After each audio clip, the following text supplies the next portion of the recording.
shades and sell a Chevy 69. How bizarre. How bizarre. How bizarre.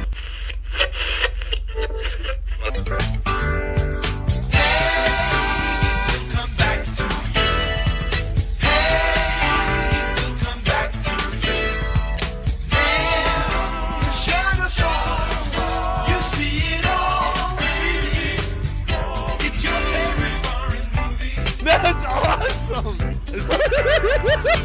Yes!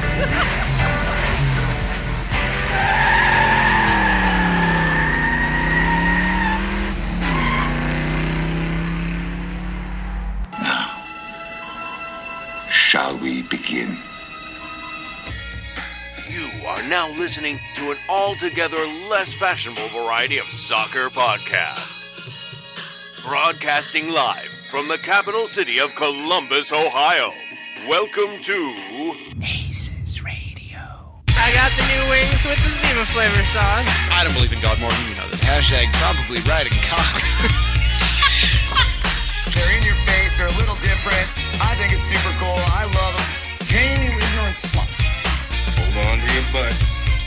Now, here are your hosts, Morgan Hughes, John Zadar, and Greg Benson. Oh, yeah, baby. Ignorant slots, shitlords, and celebrity fans alike. If you're hearing the sound of my voice, it's already too late. You're tuned in to the latest, the lamest, and possibly last episode of ACES Radio. It's a Buffalo Bills podcast only. Coming up tonight on the program, Crewzers FC defeat a team from the old country of Europe and turn their attention to the second half of the regular season. The panel will discuss. Cracking the code tonight makes its triumphant return as we try to decipher what Bergherger means. When he uses words, man balls, they are back and they are thrown about liberally. Darby, I remind you as always that joke is in reference to your Twitter handle. Then on segment 2, the rarest of all rare treats as celebrity guests, unlike any other, which we don't mean as a compliment, stop by the show. Mark Sharp and Hired Ballerina are live in studio. They're both from Big Soccer, and they're here to talk about Big Soccer. Hell is most certainly real. On segment 3, we head live on Periscope for your hot takes, a.k.a. the battle for the grand prize. And sweet mother of God, have we got a jumble fuck at the top of the standings this week. Places 1 through 3 are separated, but by a single point only. Tune in to for that. Prediction scores, prediction updates, Crewzers versus Philadelphia Union, HangOnTour, the AGS Attack War, and so much fucking more. Brought to you as always by benevolent corporate overlord sponsors, Blood and Urine, and broadcasting live from the beautiful back room here at Sauber Brewing Company. My name is continuing champion Morgan Hughes, a.k.a. the #1 handsy boy. And I'm joined as always by the Hollywood racist, Gregulator 614 himself, Greg Wesley Crusher Benson. And filling in for the wet boy this week, Darby, the 40-year-old man-child, Schnorfus, fellas, mapaches, lads from different dads, brothers from different mothers, and amigos de Guillermo. I demand to know right now in front of everyone here, how the hell have you been? The intro is 420. Where's Alex Thomas? If we weren't playing the intro right now, Greg, smoke weed every day. That's probably, I'm guessing that's where he was. He timed this out and he knew. 420, Jesus. The Wesley Crusher thing is oddly appropriate because before I came over here, I was actually at a tasting event for Will Wheaton's new beer that he's released. What the fuck? Yes. He's put out this, it's like this stout that's like 16%. Oh, is it Woot Stout? Woot Stout, that's what it's called. Yeah, I didn't know if I could say the name because we're not actually technically sponsored by him. It's not a Zauber product. You know? I don't give a fuck there. I mean, I suppose I don't either, but all I know is it's very good and it does sneak up on you. So I did drive here very slowly. Oh, nice. That's how you handle drinking and driving for sure. Darby, I'm sorry. Let me pull my tongue out of my cheek, run me down to the ER. Morgan, did you do anything with your week off, mate? What are you doing right now? It seems like you guys. I mean, we've been gone for a week. What did you do? I went to California. My cousin got married. It was fun. No. Moving on. No, I'm glad to hear it. Darby Schnarfus, welcome to the program. What'd you guys do in California? I'm talking to Darby right now. Jesus Christ. Darby Schnarfus, 40-year-old man-child. How you been, pal? Don't talk about what Greg's talking about. Yeah, sure. No, we definitely won't talk about all of the Silver Spooner things that you were doing this weekend. There we go. That's fine. We can talk about many of. Yeah, that's totally what I meant. We would like to know, what's a jumble fuck? Exactly. It's like a clusterfuck. Is it more or less than a gaggle fuck? It's almost a gaggle fuck. Almost. So you actually brought it down a notch this week. Yeah, I try to do things. Okay. Yeah. You got to. I mean, again, You definitely don't say the same things over and over again. No, every that's single that's not his week. stuff. He Sorry, thinks about it every week. You throw spaghetti against the wall and you see what sticks. Then you steal banners out of the shed at the stadium and you say they're yours.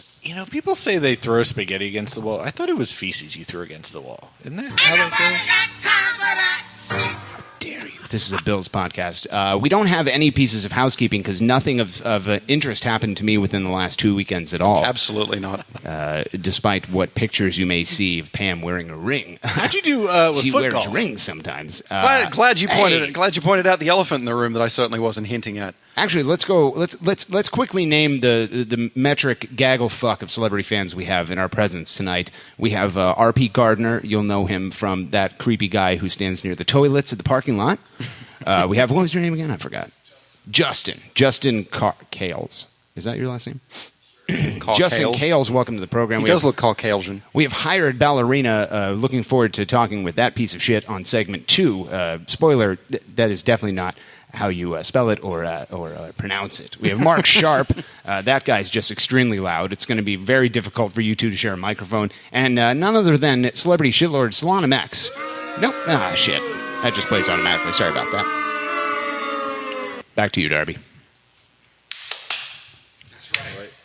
Oh, you want this? Sorry, I did the wrong clap. Yeah. Solanum X! Solanum X! Johnson Arp! Solanum X! Bunch of fucking Blue Jackets shit. Blue Jackets are literally the worst team in franchise history. Of any franchise. The worst team in franchise history. Yes, I guess your team is the worst team in your team's history. Just do it! Moving the fuck on, Crewzers FC took on a team from the old country of Europe on Monday, Darby. I've been told that you're the only person on the panel, which is a Latin term for podcast host, that actually saw the game. So I'm going to go to you. Your thoughts on the game, my friend. Yeah, not being a casual, I actually did attend this game. I wasn't doing rich people stuff in California. Being delayed on Delta Airlines? That's what rich people do? That's what rich people do. It's what AGS does, I believe. I'm sorry. American Airlines. Yeah. My fault. Okay. Yeah. I wasn't doing Australian stuff, like playing with dingoes and knives and whatever. It just plays automatically. This is from your country. Right. Yeah. I'm sitting here waiting for you to come up with something new. Why? That's not what happens so on this funny. show. No Have you fucking listened shit. at all? No fucking shit. Here's That what I doesn't know of happen. the game is that Yes. Brad Stuver got kicked in the penis. Brad Stuver Confirm definitely or took deny? one in the genitals. He's a hell of a shot stopper. I mean, maybe not with his feet, not with his hands. His balls are on point. I mean, nobody's getting it in his 5-hole. Let me just say. But other than that, and of course his wife is really enjoying talking about his genitals on Twitter this week, and Brooke. how everybody in Columbus. Is it Brooke? Is that her name? I think it's Ashley. Yeah, Ashley. That's Yeah. it. Yep. Mhm. Definitely almost A girl's name. Yeah. For sure. I'm really good at that. Maybe it's Calm more down than- for Jesus, Greg. How dare you? Yeah. No, apparently, because the team was Eintracht Frankfurt. Yeah. Apparently, Eintracht is German for "we will kick you in the." Frankfurt. Frankfurter, There you go. the hot Frank. dog. There you go. Yeah. The Took jokes you a are second. always That's the a best thinker, when listeners. you You'll get have it in to the car on the explain way it. home. I always say the best kind of jokes are the ones that you laugh about when you get home. And you're almost asleep and you're like, oh, it was a penis joke. Yeah, I just figured I'd go lowbrow with it. I Yeah, mean, no. Otherwise, I know it what was- show I'm on. it was a friendly. Did Eintracht Frankfurt ever? It didn't sound like they attacked or had chances to score. No, I think the ball shot was about the only legit shot they Yeah. had on goal. other than the penis save. It was two teams who really enjoyed passing the ball to their own players and not doing much other than that. Oh, so it's like us. It's like us, yeah. Wow, what Yeah. the fuck? Apparently Timmy Chandler was on the field. You wouldn't know it. I mean, we had two starters in the first half. I'm not counting Mensah in that number. Because he's bad? Because he's so bad. He's so bad that Matthew Doyle is saying he's so bad. That's really bad. Boom. That's bad. Roasted. Yeah, it was a friendly. It was what you expect from a friendly. It was mostly bench players. There's a lot of rotation. Chris Martinez, how'd that guy look? Christian Martinez tackled the shit out of some people. Nice. He was like, you ever done backyard volleyball at a cookout and the drunk uncle joins in. Oh, yeah, of course. And he's like running around all over the place, running into like the your teenage cousin and knocking her over. But we like, got rid of Connor Casey last year. What are you talking about? What's happening? here? Christian's really trying to pick up the slack with that. All right. Anybody else stand out to you? I saw the highlight of the goal. Trapp had a really, really nice. 700 death by 1,000 back passes, which has worked out twice now. Once in this friendly, and once I'm assuming in a practice Dilly Duca was involved in. But that possession at least looked promising. Will Trapp had a really sweet 700-yard pass to Martinez. It was like, and of course they're portraying it's like, oh, look at this 20 pass sequence at all 11 players, and basically it was like it going around the field twice and back to the keeper once, and there were only actually 2 passes that mattered. There was the Trapp pass. Mensa and then the tried to Martinez fuck it up pass. though. He tried to fuck it up as hard as he could. He had like some midfield uncontested pass to Will Trapp that almost went directly to the other team. Shout out to the front office, the corporate shill that I am. I do have to mention them on every show. They put out a video today of Girk Bergberger. He was mic'd up for the. Did you see that one, Greg? He was mic'd up for the whole game, and they like put it together, and it was like super fucking cool. No, but it looks like something that they're going to do in a friendly because you're not going to like give. I don't know if there's some fucking single entity rules against that or some shit, but good on them for trying. They did that at the All-Star game, the Major League Baseball one. Your thoughts, Greg, on Erica Kress being voted as the number 1 fan choice to be the next front office guest on ACES Radio? Back to you. I see no issue with this. You do have to pay her $16 at a time, I understand. Like, you can't just pay the appearance fee all in one hit. That's right. It has to be in $16 increments, otherwise she gets confused and just goes into shock. Yeah, she sleeps under her desk. Agreed. That's what she's doing. She's not actually sleeping. She's just curled up in the fetal position because someone gave her a 20. 16. Yeah. Darby, any additional thoughts on the German team from the old country of Europe? Are we going to win the Bundesliga this year? Back to you. I don't know. I think there's another yellow and black team in the Bundesliga is probably going to do a little better than we do. They've got that guy. Yeah, they've got that Christian Pulisic guy that we should totally sign. What? Big soccer reference. Oh, fan-fucking-tastic. Let's move the shit on here. So here's what we're going to do. Since there's not a game to recap and Slonimax demands high-quality content from his podcast, and that guy needs to calm down. What the fuck's he doing here, Stop then? high-fiving Mark, goddammit. That's not how any of this works. We're going to go around the table, which is the Latin term for podcast host, and we're going to say, now that the quote-unquote second half of the season is upon us, I want everybody to name one thing that's going to happen that will make Crewzers FC successful. Leading into the obvious playoff appearance this year. I know you want this take to be as serious as possible. You don't have to do anything you're not comfortable with, Greg. I tell Pam that all the time. We go to you first. Your 1 second half thing. Oh, gee. God, it's tough to say. I'd like to see Mensa shipped off somewhere, like cut the losses and run. Honestly, at this point, it looks like the experiment hasn't worked. Sometimes you overpay for a player and you don't realize you've overplayed until you actually see him out there. Like, his credentials are good enough, and on paper he looks like a guy. If you opened up a Football Manager or something, you looked at this guy as being available, you'd take him because guy's played in 2 World Cups. He's available. He's affordable. You take him. But at this point, I just don't know. It feels like the team plays better without him in it. Yeah. And that's a tough call to have to make when you've invested so much. You've got a DP slot and you've got a bunch of money tied up in him. But at some point, you got to say, look, we thought it would work out and it's not. All right. So your one thing is bench our second designated player. Yes. When you put it that way, is he playing like a designated player? He's a DP officially. You go to the Wikipedia page and he's got a little DP in brackets after him. Yeah. That's a lot of people and are saying a question that. mark after that. In DP? In quotation marks. Yeah. What? Darby Schnarf is 40-year-old man X-Files child. plays when you mouse over it. Nope. Turns out it's an Australia song. Ah, there you go. It's an Australia song. It doesn't even have a name anymore. That's right. The Australia song. There's only one. The Australia song. Yeah. Darby Schnarf is a 40-year-old man child, a.k.a. the fake wetness, the fake John Zadar. Your one thing in the second half that will make Crewzers FC successful. Back to you. See, I think Greg just told you what should happen. Here's what I think will happen. Realistically, we'll play more 3 in the back for the rest of the season. Not a lot, because that would be wholesale change, and that's just wild. And you're not saying that's going to make us successful necessarily. No. You're just saying that's what's going to happen. I think playing 3 in the back masks the fact that Mensa is bad at his job. When you have Crognali as the middle center back, actually cleaning up all the Crognali, sorry. Okay, there it is. Cleaning up all the garbage, that tends to go pretty well. So I think that's what's going to happen. As much as I would love to see him just be shipped the hell out and cut the losses, it's probably not going to happen. So I think you see 3 in the back. It will totally confuse other teams because they know that we don't do anything but our normal lineup. So that will be what allows us to sneak into the bottom half of the playoffs. Yeah. So you guys have focused on defense, which is what I was going to focus on. Fantastic. Yeah. So we gave this a lot of thought, right. Morgan. I'll change it up. Yeah. I've been thinking about yellow bitch, Columbus. That's later, Greg. So I'm going to go offensively and say that if we could get anything out of the right wing position, anything at all, whether that's Ethan Finley, regaining some 2-year-old form, which as has been kind of decided it was an aberration in his arc of a career, or whether it's Kakuta Mane or Nico Hansen or some other guy that may fill the new designated or the new international spot that we bought from DC United. I don't know, but if you look at Higuain, Ola Kamara, Justin Merrim, they've been doing everything that they could possibly fucking do.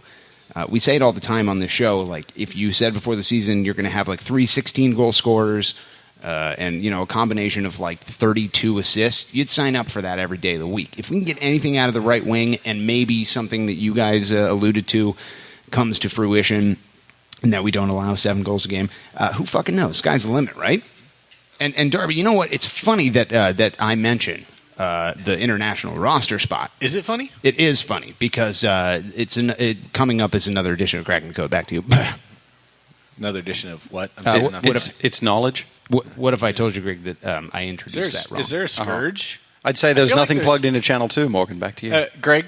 Yes. What would you say if I told you there's a cure for the scourge that is Morgan fucking up intros to segments? What would that scourge fucking cure?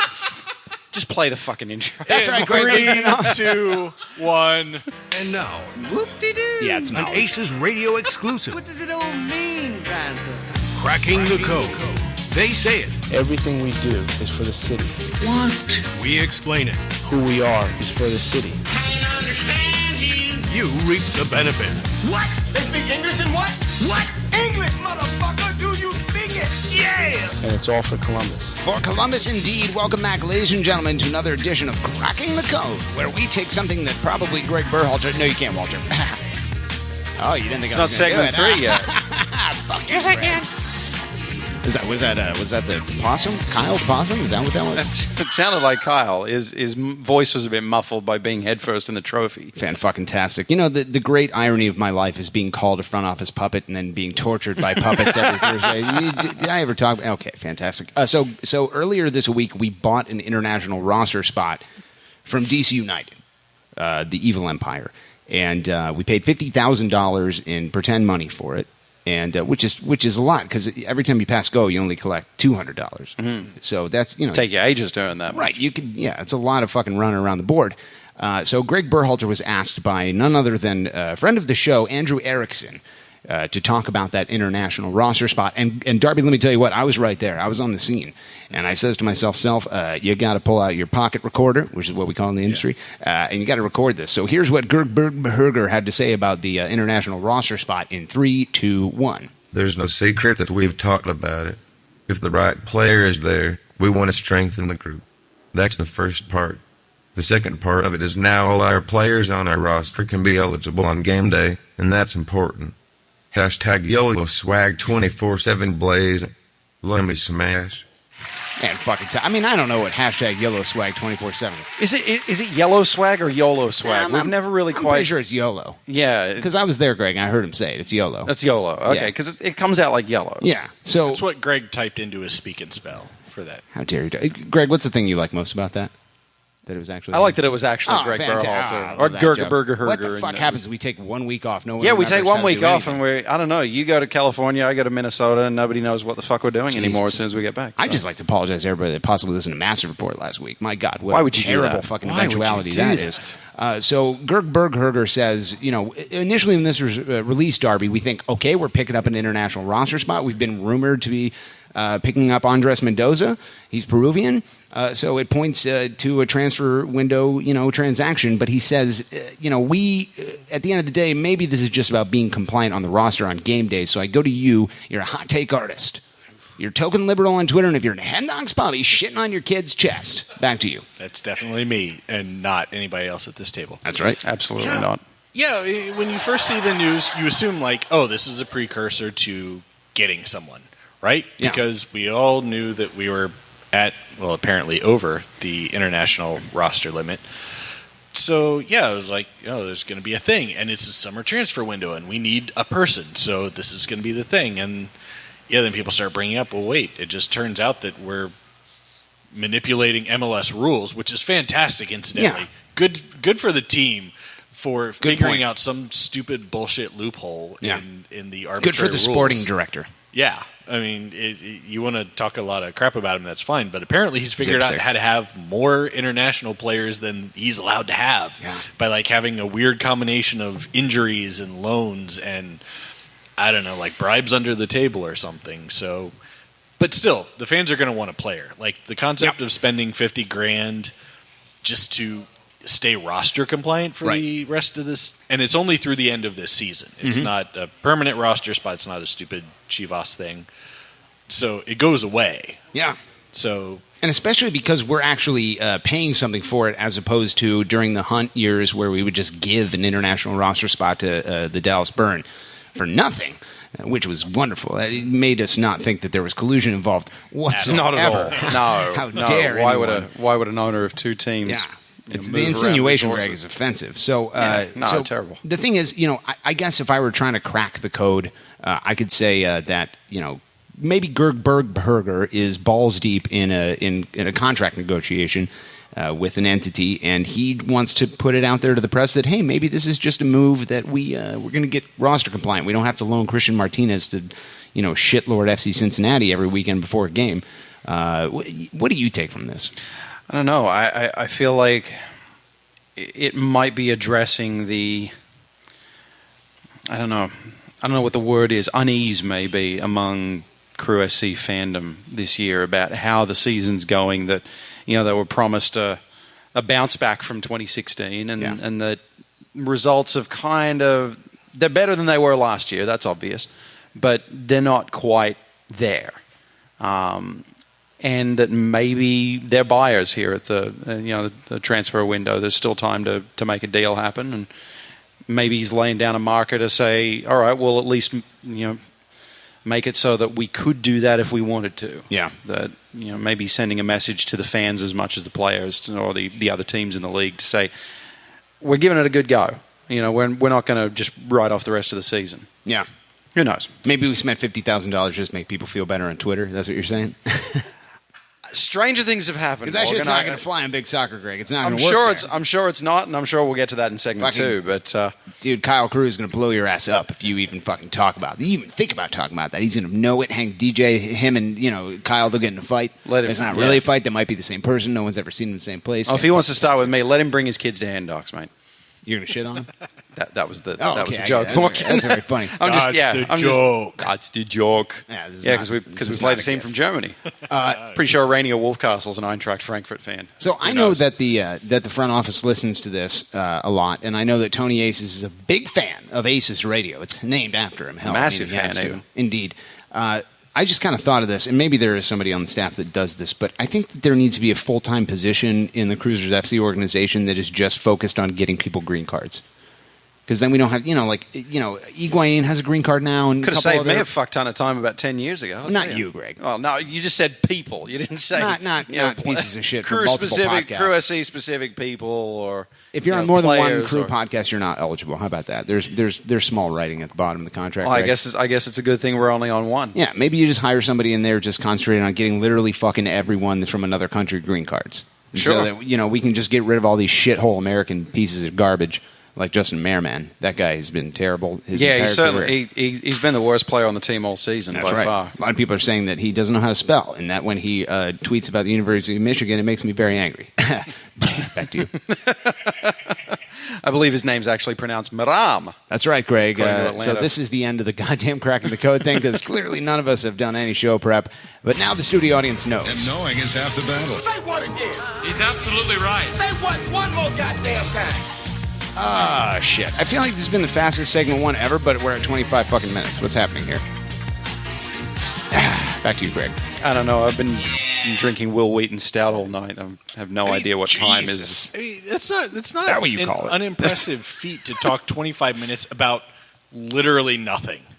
Yeah. Literally nothing happened of note this week. And Well, we we talked have about Yeah, 54 a episodes of friendly practice. against a team whose name you couldn't even remember. You just kept referring them to as a team from the old country of Germany, from That's Europe. not false. and I mean, it's true. Technically, it's missing a bit of info, but No, it's the old country, Europe. It's where all the lads are from. It's where we learned to capo. I believe they're called Das Lads in Germany. Fan-fucking-tastic. We move on now to Man Balls of the Week. I remind you, as always, is a combination of Man of the Match and Game Balls, which as a term is too long as opposed to this explanation, which is perfectly formed. Darby Schnarfus, 40-year-old man-child. If your child is dead in a sewer, Greg killed him. Yeah. Your Man Balls of the Week, my friend. Welcome to the theater of the absurd, everyone. Let's see. My first man ball goes to the big mover this week, international roster spot. Congratulations. We expect you to make a big huge. impact in Way some to go, fashion. IRS. We start at the bottom, now we hear. Right. Second man ball goes to Don't. Salon MX. I fucking hate you. Yes. I saw him sitting over there in that pile of pallets, shame- raising his arms. I For just knew. shamelessly pandering for a man ball, to have the courage and the lack of shame to do so, my hat is off to you, sir, except I'm not wearing a hat. What a shithole Yeah. member of Arch City Army that guy is. He did at least as much as 14 members of the crew roster this Jonathan week. Metza, so- Hector Jimenez, Dilly Duca, Nancy Duca. Greg is a snack. Speaking of Greg, Yes. Greg Benson, your 2 man balls of the week, my friend. My first man ball is going to Brad Stuver for taking a kick in the pills and soldiering on. Congratulations to That's you, how we sir. say it in You're this country, yep. Yeah, it's Yeah. a thing. People say it. Sure. A lot of people are saying it. Yep. Quite literally. Second man ball, well, John Zadar's not here. I was going to make a big thing about Chicharito going to West Ham and asking if he wanted I brought my Mexico jersey with me to ask if he wanted it now that the player went to is gone. West Ham? He went to West Ham. Wow, that guy's He a went piece to of shit. Yeah, I know. And what's funny is it feels like, I mean, it's not good for me as a Bayer Leverkusen fan. I hate to see a player like that go, but at the same time, all of the American West Ham fans, most of whom are only fans of the team because they watched Green Street one time and thought it was aspirational. Roasted. But to now have to be put in a position where your star player or one of your star players is the all-time leading goal scorer for Mexico, how does that make you feel? So, they seem second man they're ball goes to laughing. Chicharito for putting American West Ham fans in a very awkward position. Fucking yeah, dude. That's crazy, Ray. I can't believe I didn't know that. I pay attention to global soccer so closely. My first man ball of the week goes to Ron Tugnut of Columbus Blue Jackets FC because Solana Max is wearing a Blue Jacket shirt, and I think that guy's running for president. So hashtag Tugnut for prez. But my second man ball of the week goes to Andres Mendoza of Crewzers FC for being the Ron Tugnut of Columbus Soccer. As a lot of people are calling him that. Hey, Morgan. Yeah. Are you going to mix it up this week? I just did, Darby. Did you? Okay. Yeah. He mixed it up by not doing color impressions. Yeah, we didn't have a game to talk about because it wasn't a fucking game. Yeah. And you knew that because there were no capos in the Nordac.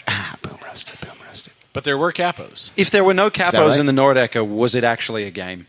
I'd love to talk about that, Greg, but this outro music is playing because I hit a button because I don't want to talk about it. It was a lie. I was fucking with you. If you enjoyed the Shitlordery on segment 1, I've got some terrible news for you. We're coming back on segment 2. We got 2 members of the big soccer community here live in studio. They're going to take out their genitals and throw them around. My friends, you've made a terrible decision by listening to ACES Radio. Here we go. Now we blasting off into the ozone. The way we kick it in the dojo was local for show. Though we paving the road that's opposed to the dodo. Going over your head like a top hat. Stop that. I know you hear me spitting these hot raps. Now watch that beat, cause it's about to drop. But Rockets is the 09 jump off. Yeah, yo. Last name Pan, first name Peter. I know you see me playing and you want me to teach you, but I say elevated so that all God's creatures can hear me shout it out like my name is Aretha. Getting RESPECT. Fly by, see the looks on your faces. Cause I'm in full EFFE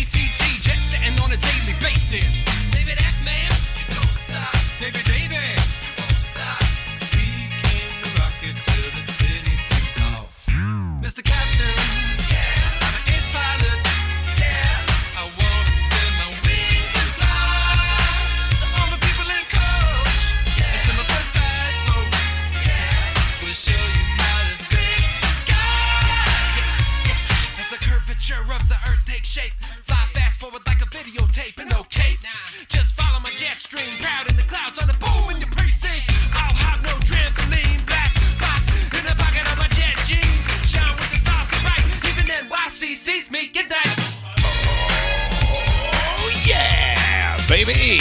Ignorance Lodge shitlords, celebrity fans, Kevin Burns, and all you fools listening on your iPhones, welcome back. It's episode 55 of ACES Radio. And if you're hearing the sound of my voice, that can mean only one thing. It's segment 2, Greg. And not only is it time for you to shit on kids' chests, Yeah. we have some celebrity guests on hand. Who are they? Don't do my thing. Don't do... Whoop, what happened there? Back to you, Morgan. Yeah, all right. Morgan Fantastic. Hughes has pressed an incorrect button. Ladies and gentlemen, Again. if you would, welcome to the program. And before I say this, a little bit of backstory. We decided a few weeks ago when one of the celebrity guests on this segment and I were drunk at this bar together that we were going to, that's right, it's you, yeah. We were going to do a big soccer specific segment 2 of an upcoming episode of ACES Radio, and that was probably in June. And I thought, July's never even going to get here. It's so far in the future, I won't have to worry about this. But here we are. So, ladies and gentlemen, if you would, welcome to the program, user Dragakaznigido, a.k.a. Mark Sharp, and hired ballerina. Hello. That's why the audience is cheering, for hired ballerina.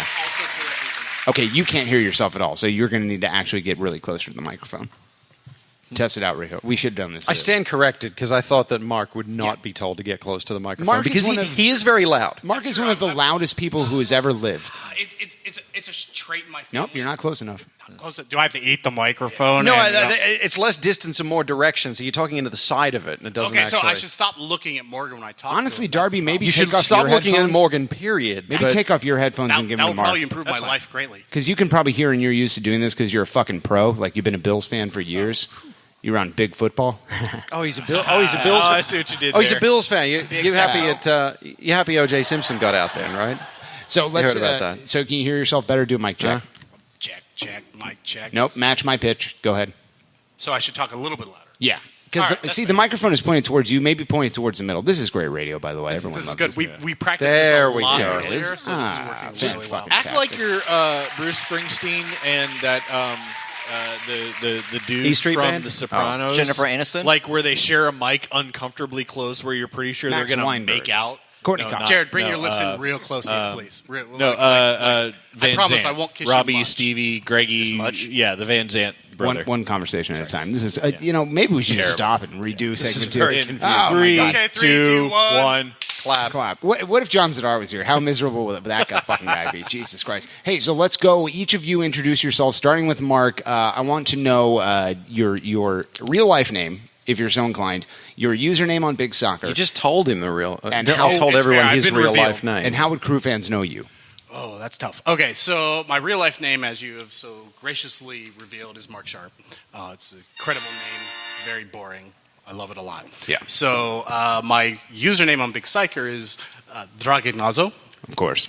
which, Morgan, could you pronounce that for me real quick? Dragakikina. Exactly correct. cannot. Vietnam. And how do fans know me? The funny thing is, most people don't know me, but they know me. I'm the guy that everyone knows. I've been around forever. I hang out on the fringes of everything, and I talk to no one. The correct answer was, I'm the guy with the yellow Kool-Aid Man avatar on all social media platforms. Oh, fuck, that's you. All two. Oh, okay. All two. Yeah. Yes. Fan-fucking-tastic. Moving on to hired ballerina. You go ahead and take the microphone. Go ahead. Yeah, so my name is Jared Ellebrock. Jared Ellebrock. Yeah. What? So, and you might know me as Hyrad Ballerina, but it's properly pronounced Jyrad Ballerina. Is that right? Yeah, because my name's Jared, and Is that how you spell Jared? no, that's not exactly how you spell Jared. Okay, explain the hired part. Why Well, spell it like that? That's not so- how your name is spelled. It's a very long story. Not a very long story, but it's very... We're going to go off in the weeds really quickly. Do it. So, my friends and I, when we were in college, we wanted to do a band. And when I was even younger, I had a fantasy football team named the Screaming Ballerinas. Of course. Because that's what everybody does. And we decided we were going to kick around band names, and we decided we were going to be called the Screaming Ballerinas. That's And we actually wanted pretty to be sweet. like the Ramones, where everybody kind of had ballerina name, but I was the only one that did that. This is all making a lot of sense. By the way, we were all in a band, and I didn't play any instruments, and my friend didn't play any instruments, and my other friend who did, he just. Were you in the So he band? played all the instruments. We just wanted the chicks. Right. Were you in the band, though? Basically, yeah. Well, I mean, My friend Gary and I hung out at a bar where there was a band once. but yeah, there was no band practice, nothing like that. So it was basically like an internet AOL thing. Cool. It was pretty lame. I mean, there were no instruments to play, so there's Yeah, no point in practicing. We had instruments, but we never really got together to play. My friend lived in Athens, and I lived in Columbus, and my other friend lived in Lima. And now we all live in Columbus, but we don't play at all. Nice. That's a great story. Yeah, no, great story. I'm glad we asked that. I'm not regretting that at all. I will say this, since, like specifically you, Jared, hired Ballerina, like you've been around for so long that I assumed you were 100 years old. I'm almost 100 years old. Yeah. I'm actually... You're very much younger than I thought you would be. I'm 36. That's exactly almost my age. A little older than you, but I thought that, whatever. Yeah. Mark, you're super old. Like everybody that imagines Mark, he's equally as old as you think he is. No, I'm older than you think I am. He's in his mid-40s. I'm not the oldest person here, and I'm super excited about that. Yes. Me, Darby. You're welcome back anytime. Greg and Mark were sitting at a table earlier, and I was the youngest one there. It was and I was fucking the awesome. second youngest. That almost never happens. Yeah, right. So let's starting with you, Mark. Where are you from? Originally from South Bend, Indiana. Hold on. Yeah, everyone hates that place. No, I agreed. Yeah. And most people hate this place worse. Moved to Zanesville for, as I put it, an unfortunate number of years. Which is a non-zero number. It's a Anything non-zero north- number, yeah. which is also unfortunate. There's the screaming. Yeah, it's terrible. I'm just trying to wrap my head around move to Zanesville in that order. Like on It purpose? was not my choice. Or I did was a your youth. dad go to prison or something? Yes. Prison. Okay. Prison in Zanesville from South Bend. That was exactly how it happened. When did you move to Columbus? For college. I left Columbus Zanesville State. screaming. I think at 18 years old and 1 second, I left Zanesville and Nice. ran screaming to the big city. Speaking of running, screaming, Solana X is because you're so loud. He's running around, he's running on top of the beer making machine. So I see his ears are bleeding. Yeah. I'm sorry. I Okay, apologize. so you got to Columbus for college, and that's how. And I've kind of hung around the area Okay. ever since in one even though Caitlin's law dictates that you shouldn't be here. I'm supposed to be 500 miles from Columbus. Or but any I- elementary school. All elementary schools. Fan-fucking-tastic. Hired Ballerina, Jared, as you properly pronounce it, Not not the Subway spelled guy. or said. How you think it is? I think I made that in the hot take at one point, but it was totally glossed over, which is cool. Did I forget to read it? That could No, be you why. read it, but it was lost. But it was all right. It was garbage. It was a garbage hot take. I laughed, and no one else did. So Wonderful. That's all that matters here on ACES Radio. I'm going to guess that you're from Pennsylvania based on your accent. it's absolutely incorrect. Northwest Ohio? Yeah. It's close to Pennsylvania. A lot of people are saying that. It's a suburban community called Columbus Grove. Columbus Ohio. Grove?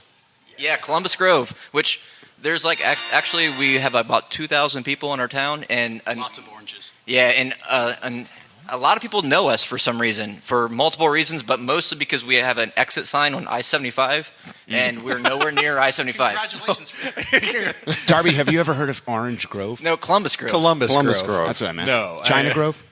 No, Yeah, that's definitely it.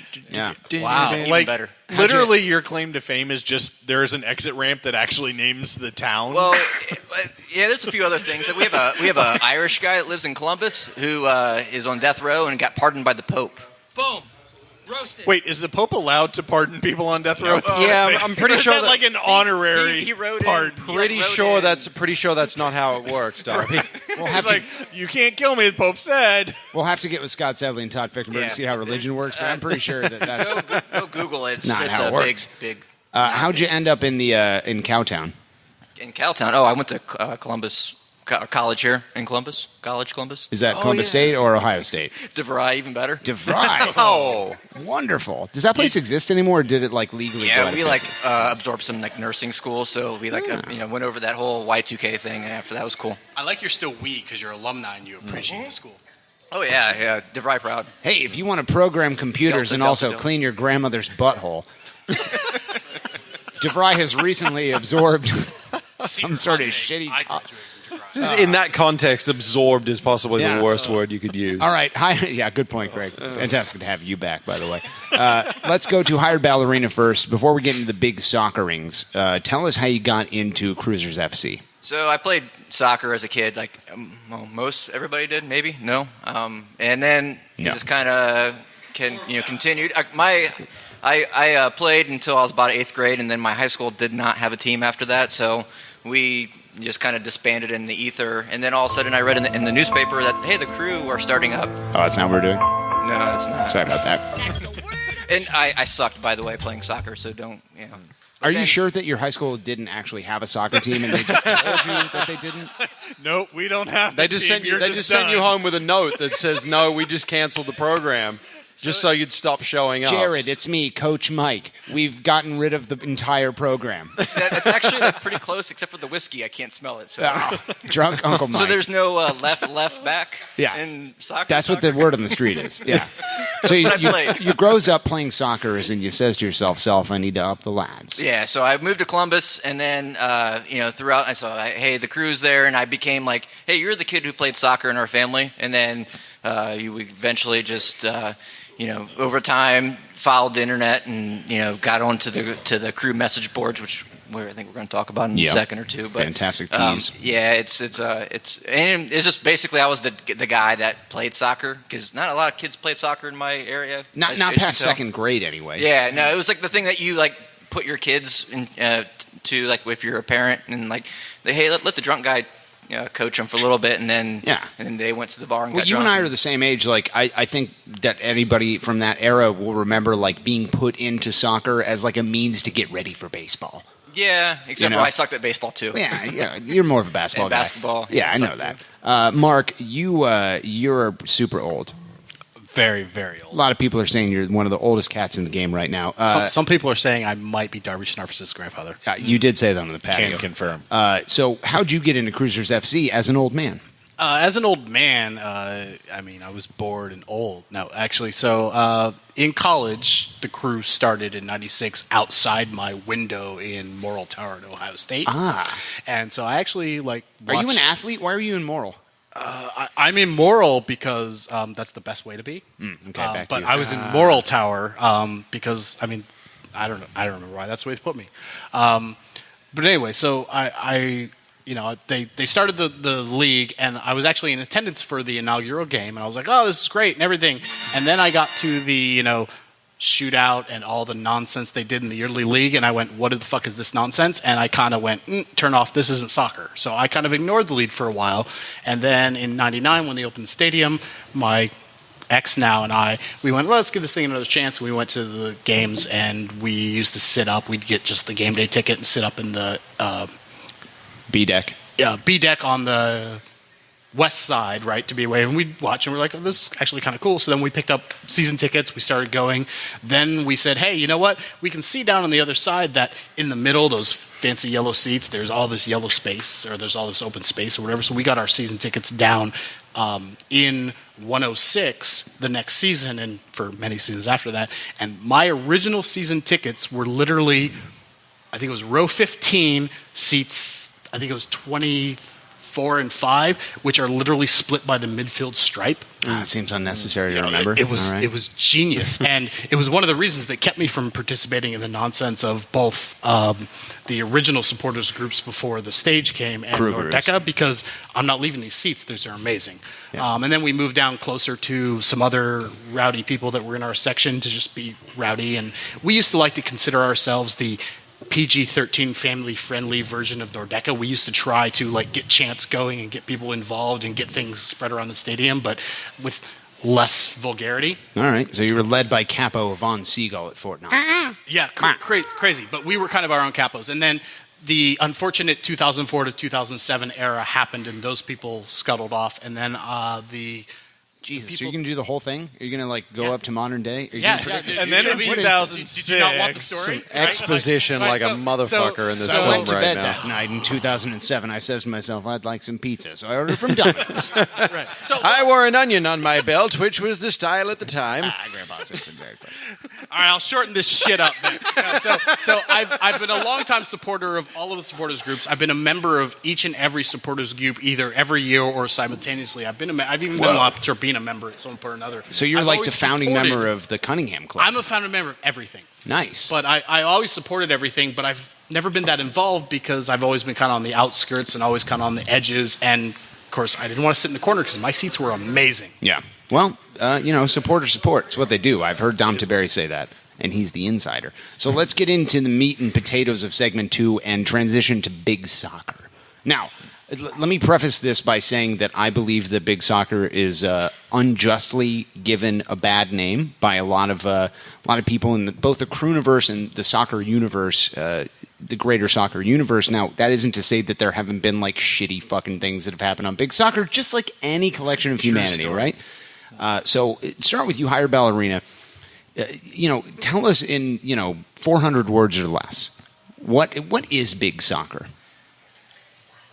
So he's got a clicker under the table that's counting every word. By the way, here's why I ask: because everybody in Crew fandom has heard big soccer. Whether it be Andrew King telling you that you're a piece of shit, or just somebody in general going, "Oh, hey, are you a Crew fan? P.S. Don't go to big soccer. It's where all the degenerates live." So I guess if you want to talk about big soccer, you have to go a step back to match night, because that's where it really all began for at least me.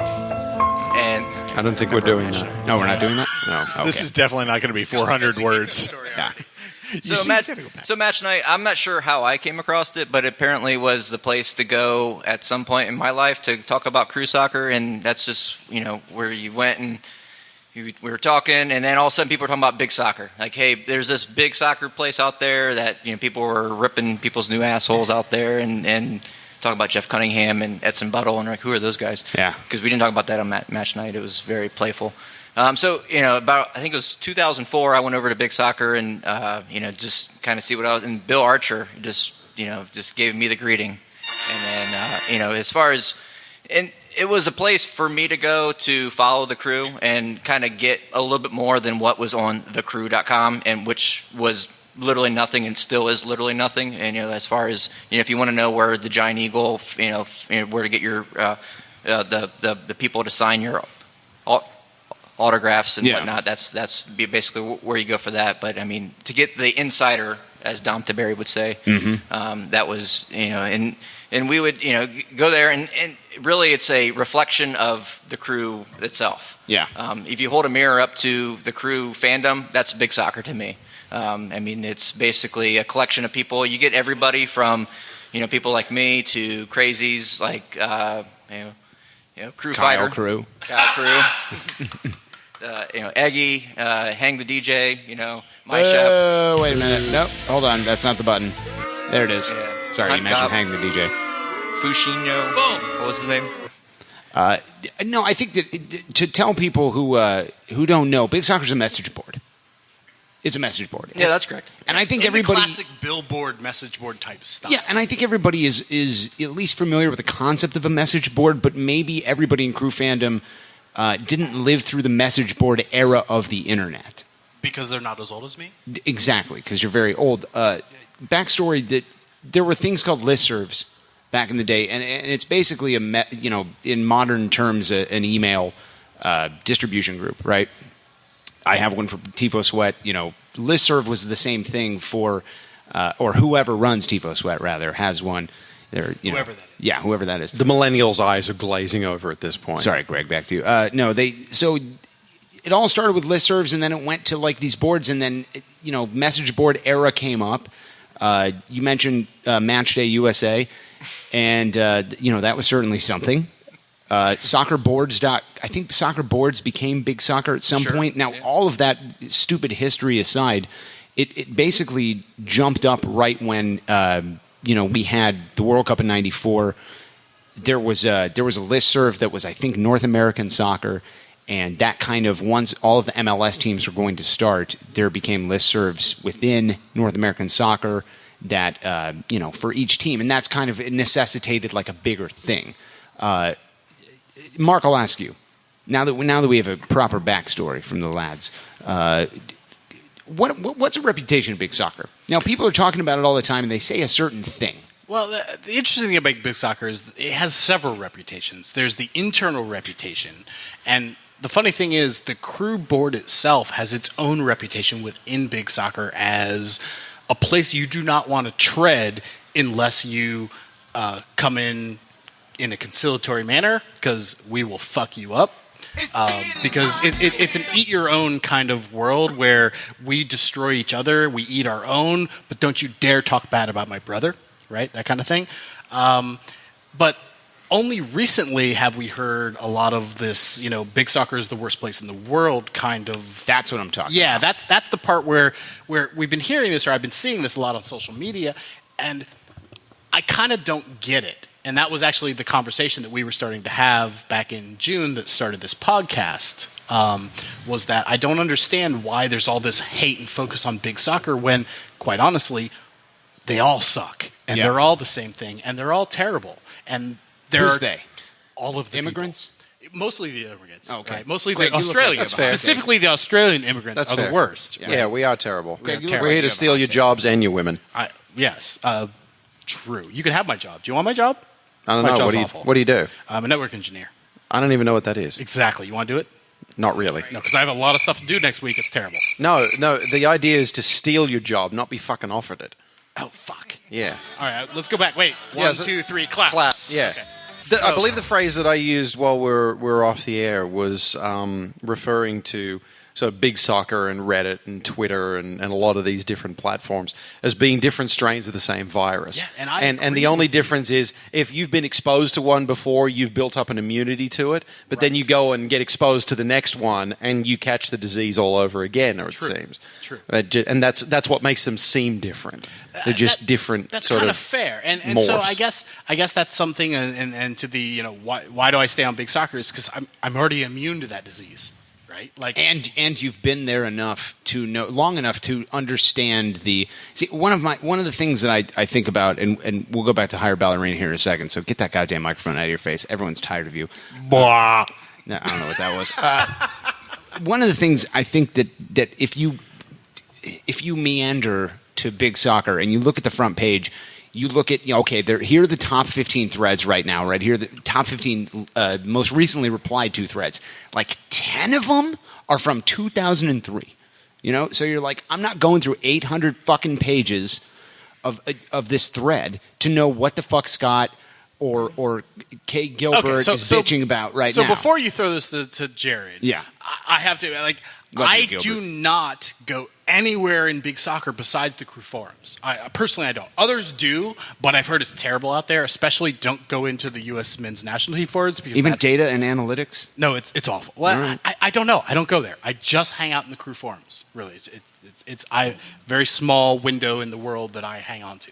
Sure, but I think that so one of the reasons I wanted to do this episode is because I feel like I've played a part unwillingly in this anti-big soccer rhetoric or this anti-big soccer era.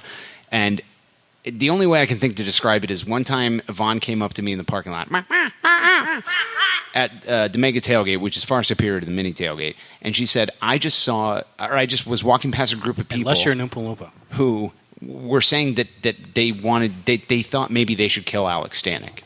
And that's a fair point. Well, I mean, it is, because that guy's terrible. But here is the part where I say, when I talk shit about Alex Stanek, I don't mean it. Like, this is fucking humor. Like, this is how sarcasm works. Like, we bust each other's balls. Like, that's how men show affection to each other.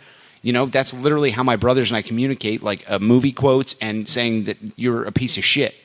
Note to Alex Stanek, if you're listening, Morgan just pushes you down in the playground because he likes you. So, no, that's actually a fair point, Morgan. Alex and Stanek. I've intolerable. explained Everybody this to some of goes the to new ACES people Radio. that come Are you to not the hearing this forums. drop right now? No, I don't care about the Alex I'm going to talk right over the drop. But my Fuck point Alex was Stanek. that I feel like when I say shit about big soccer, people take me as being literal. Like, oh, big soccer's the worst place in the world. That's possible, true. But when you said, you made a very valid point about how men and brothers and friends, they tear each other down. They do what's called, the dozens, right? Like you rip each other apart, and that's how you show love. And I've explained to people, especially in the work settings, like, look, if I haven't made fun of you, it means I don't really like you. I'm not comfortable with you. I don't like you. Yeah. If you're not kidding, you're not caring. Yeah, correct. Higher Ballerina, you've been on the big soccers for almost a millennia now. Close. You're not as old as I thought you were. Oh man, I feel you're my own baby age. face. It's blowing my mind. I might have to beat the shit out of Pam just to deal with these emotions. You guys do look eerily similar, I have to say. Yeah, especially when they put sunglasses on. No, he wears Ray-Bans. That's why you think he looks like me. Yeah. We need a Jesus fucking side by Christ! side. It's like I'm Greg they're Benson looking now. in a mirror. Yeah. There it is. It's also the gray shirt. So we need a side by side photo when this is all over. you're a young guy. A lot of people saying you're Morgan's age. You can't be that old. You're probably in your early 20s. You're great. With Smell kids. good. Yeah. Smell great. Yeah. One of the best basketball players in the game right now. Yeah, Why pretty much. stay on big soccer? You've been there a long time. You started when you were 2. I can't delete the favorite from my damn Internet Explorer, and so I just go there every goddamn Oh, you morning. are old. If you're using Internet Explorer, you Well, are I mean, officially an old. I work in IT, and I have to have Internet Explorer. on my Wait, computer. wait. That should be the opposite of what's I was going gonna to say, yeah, Like, that- if you're in IT, you should never use Because Internet your Explorer. grandma I work uses in Internet. IT, and that's a lie. Yeah, no, because your grandma uses Internet Explorer. I have to use it. That's like why. that's like saying I worked in car sales and I drive a Geo Metro. Well, I mean, yeah. So I mean, for me, it's like it's basically the place that I go if I want an unfiltered, crew opinion out there. I mean, you do get a lot of fat out there, as far as people talking, shit. You get the Kay Gilberts and and not say that he talks fat, but you get those guys who. But he will respond to but he's literally the only one you everything. mentioned by name, so But pretty much. Bundesliga, you just filter. Like, hey, I've been to Dortmund. I had this, Dunkel. It's great. And you filter that. And you after like about a year of reading this stuff, you just automatically just glaze past. Like Hang the DJ. If it's got more than 3 paragraphs, No, don't read that. If It's- Placid it's- Casual replies, it's just go move the fuck past it. No, actually, he's one of the guys I read every single time because it's pretty good actually. But Yeah, but he's I a mean, lot- as far he's as a lot that, better you, on Big Soccer than you he is on build Twitter. in filters. You eventually you just go through it and you're like, okay, well, this guy I ignore, and I'm too cheap to pay for any the thing to actually ignore people. New so- jerseys? Yeah, so I'm.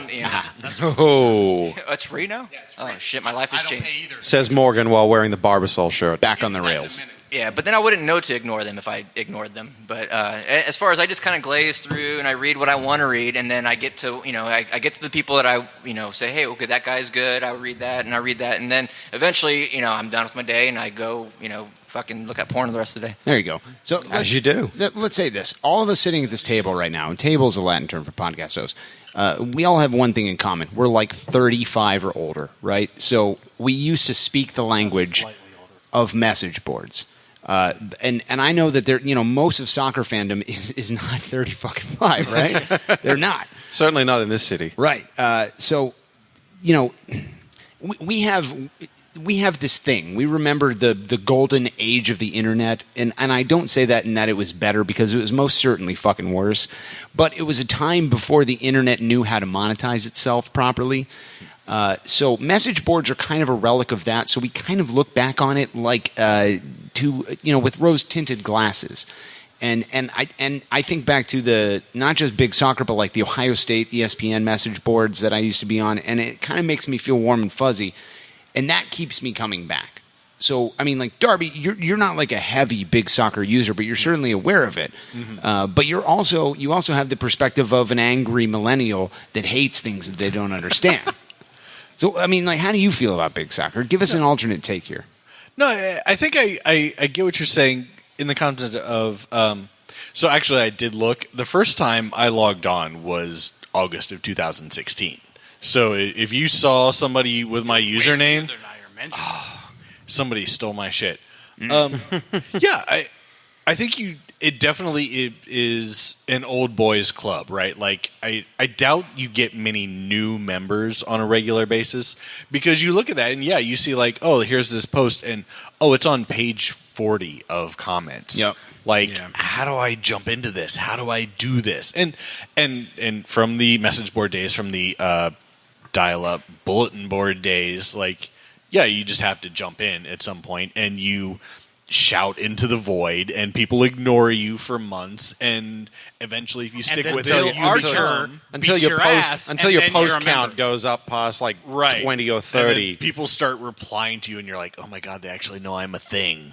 Well, But and that's not not even that, really, right? Like you jump into the void and you say something, and if you're saying nothing of value, you get ignored. But if you say something either controversial or of value, you get recognition instantly. Sure. And is that celebrity fandom? You're talking about celebrity fandom. Yeah. And like that sounds a lot like celebrity fandom. I've been told by various ultras that is bad.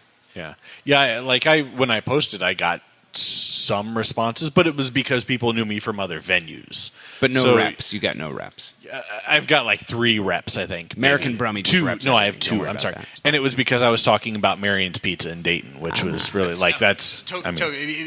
If you want reps, you got to go for the dick joke. That's how you get rep. Yeah. I mean, my life is one big dick joke. Then So why don't you have more rep? Because I didn't go back. I was late. I basically talked shit about Morgan stealing tifos, and then I left because I was like, my work here is done. What else? I have stirred shit up. That's the only purpose of being You here. toss the match, you wipe the gasoline-soaked hands on the pants, and you're done. God damn it, you're talking about the second place guy in the 2016 Realist fan voting on Big Soccer. How fucking dare you?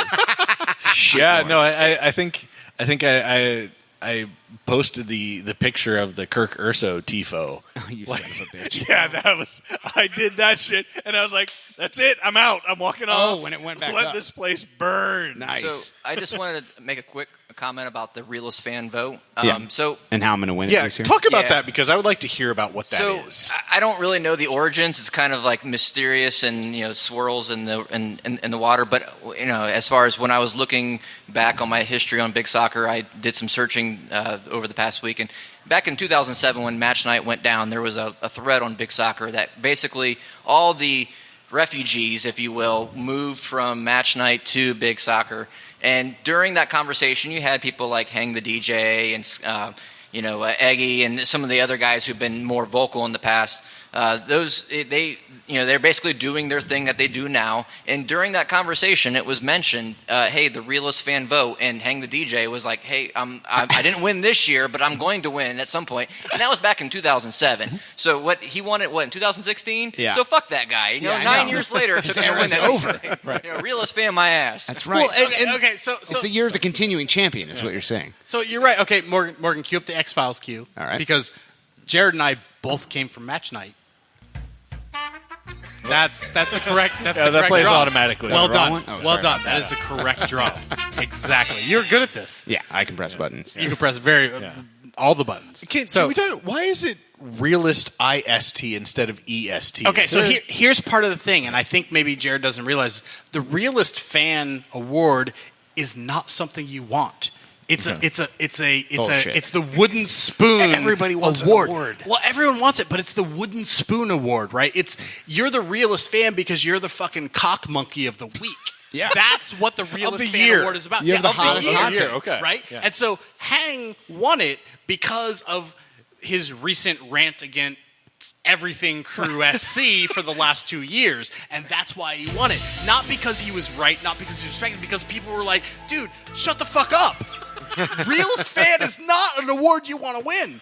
Regardless of what Drakic Kekanazo tells you, it is something that you want. You want it, but you don't want it. Hire Ballerina back to you. But it's like the 4 Columbus kits, right? Like when they first came out, everybody was like, those things suck. They look like puke to my eyes. And then after a while, everybody's like, hey, I kind of like that. And because now that they're gone, and no one else likes them, so And I now like everybody, them. Realist everybody. I still hate them.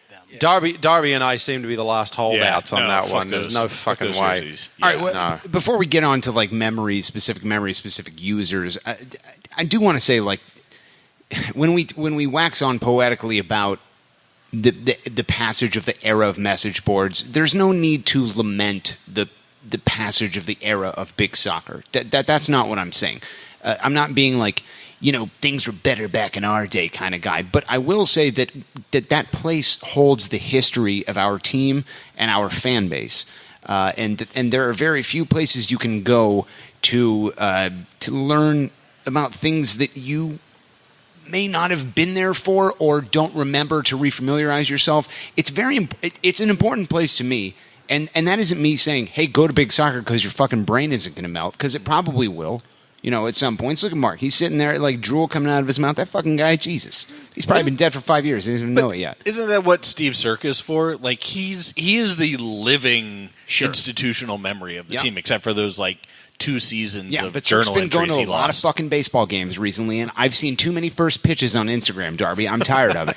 Okay. That's so true. Cirque seems to have gone away a little bit from the soccer side. And you're right. The big soccer does have a lot of institutional memory, and there are the old dogs that do remember. And you can ask some questions and get some really interesting answers and input from the good old days and things. And I think to throw it back to what we talked about earlier, when you I don't remember who'd said that, it's kind of like, the disease you're already aware of. Big soccer is kind of like that. And to say what Jared said, like after you've been there for a minute, you pay attention to, who has value and who's just a complete fucking douchebag, and you just ignore those people. And it's not any different than Twitter or Reddit. Like you ignore the Ted Westervelts of the world, right? You know who they jump out pretty quickly, and out. And to take it back to the whole Andrew King thing and the whole we should hire Pulisic thing. The funny thing was I texted Scott Sedley before this thing, and I was like, hey, I'm going on ACES, and like, what's this whole Pulisic thing? Because I was on Big Soccer and I totally missed the whole thing.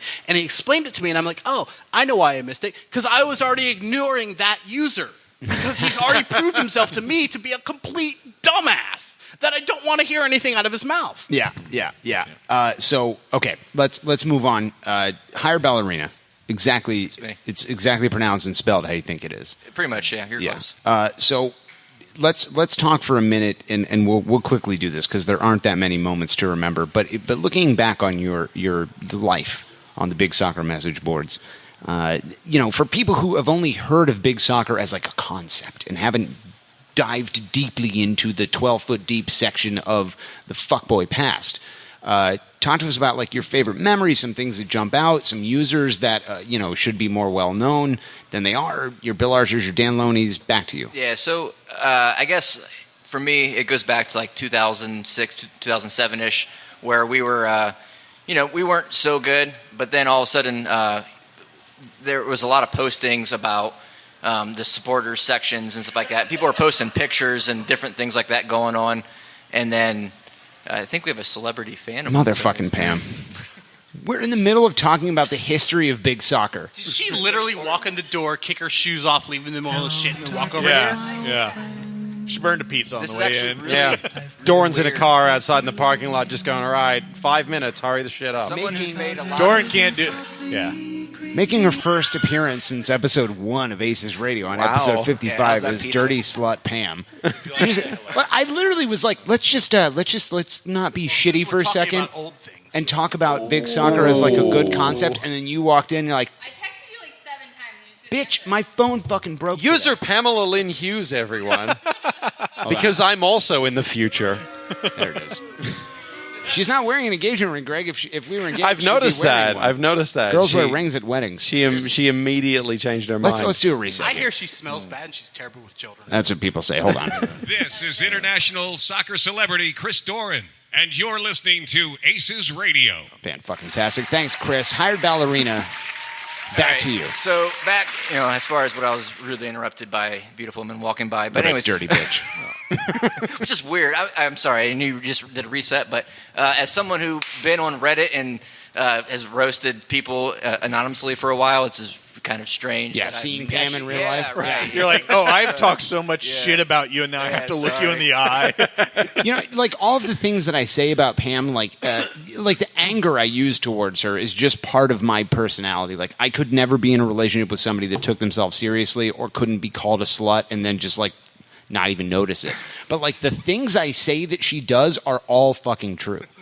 Like the horrible collection of shoes, like the guy. No, Pam, don't. See the video evidence. It is true. She just denied Chris. Don't ruin it, Pam. Like all me the thinks clothes, she doth protest too much. Her inability to be aware of like things outside of like her direct fucking field of vision. They're all true. So I apologize for my slut girlfriend. That's all right. Back to you, Jared.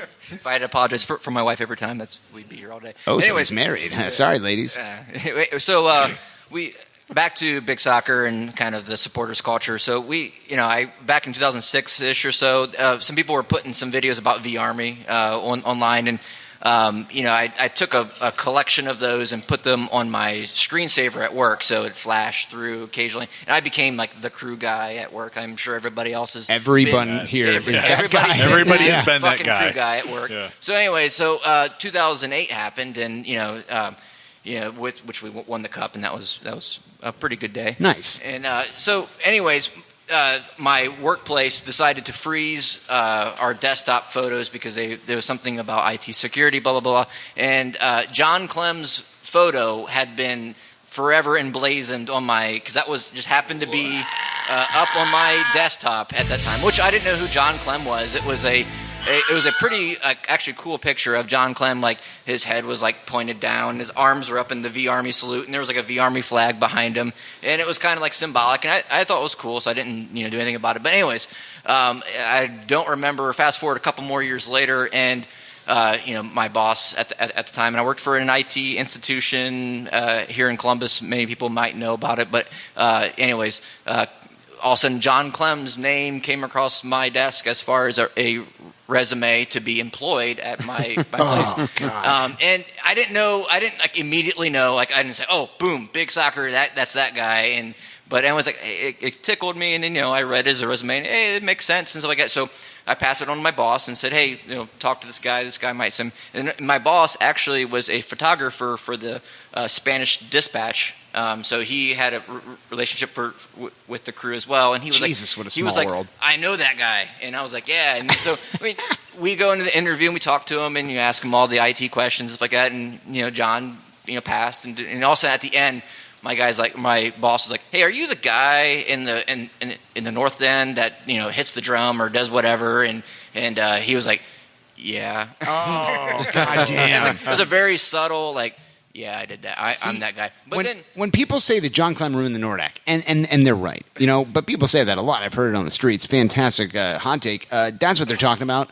Celebrity fans using their prowess within the supporter sections to get gainful employment. Nepotism. Yeah, that guy should die. Yeah, but anyways, so and he came in, did a great job, and then I feel kind of partly responsible that he's in New York now, up in the labs in New York, and through the same area. So.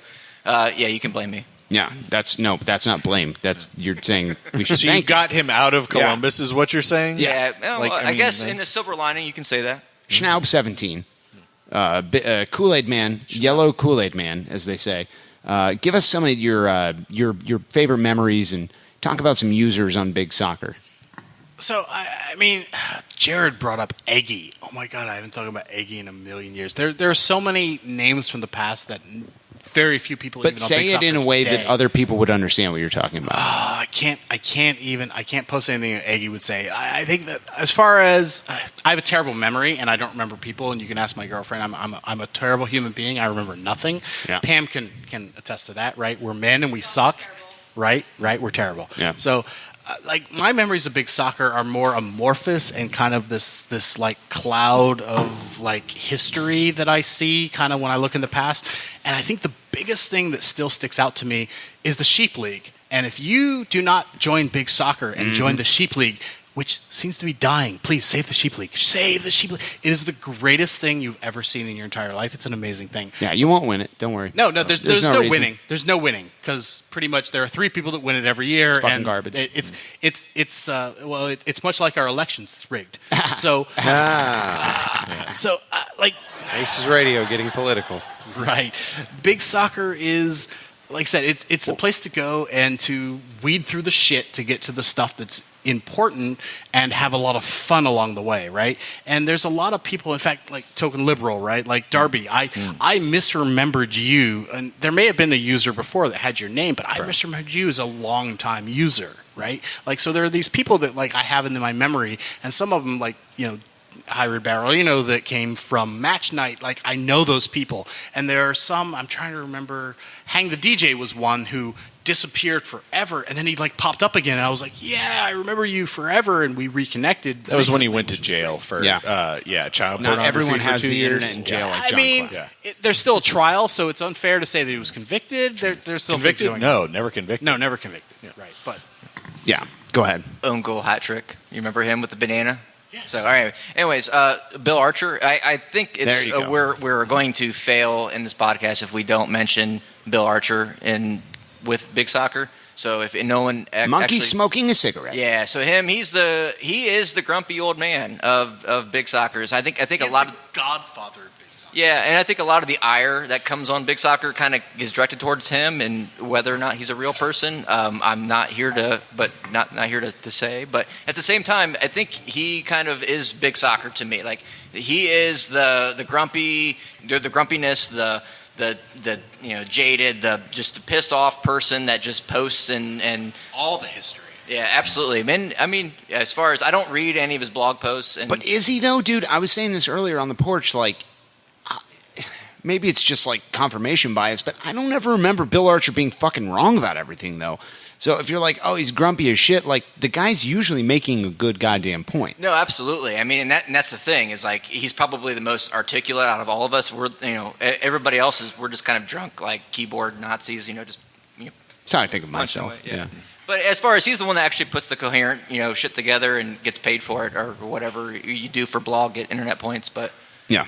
Blood points is what you're saying. The other thing about Bill Archer is if Bill Archer is decidedly a hardcore Crew fan, and so he also gets a lot of flack because, well, he's Bill Archer, but also because he's a hardcore Crew fan, that he will defend Crew to the death, and has done so even in Canada in the face of great swarming masses. Even Canada. Wow. Canada. He went to Canada on a podcast and Ooh. defended Swarming Crew masses Nation. of Canadians. Really Look out, polite everybody. people asking you vaguely pointed Right, questions the about same your team. polite people that came down in masses and destroyed our stadium and pissed on our shit. You aren't and- talking about Canadians. You're No, talking about Toronto. And Correct. I'm You're talking talking those specifically people about the are Toronto fucktards. fucktards. Yes. You're talking about Correct. people who deserve butter. Yeah, the butter people. Of course. That's what I'm talking about. So he has defended us admirably against those people. And so from Crew fandom, Bill Archer is a god. From outside of Crew fandom, I think Bill Archer is just a blogger on Big Soccer who's opinionated and kind of a dick. I don't know if you can. I don't know. I'm trying to not be too grandiose in the way I describe things because I don't want to give undue hate or undue anything to someone who. Tyson Wall come out of retirement, right, Morgan? but I'll say when you said like a Crew god That's or whatever, undue like, hate right there. There's that voice. Yeah. when you think about like the voices of our early MLS generation, and I mean, Bill Archer is a guy. Steve Sirk is a guy. Dan Loney is a guy. These are guys that are they the same guy? I don't fucking know. I just said on the porch, like, I feel like Bill Archer is a collection of Crew fans who have died. And there's like there's a void somewhere in the universe where like they just all start talking and then it just posts on Big Soccer. My favorite Bill Archer moment. I don't know if he's real. Personal to me, but anyway, so back in like Dos a Cero, so everybody's getting hyped up. Dos a Cero, dos. Yeah, that was totally Spanish French. and French. Okay. I'm multilingual. Yeah.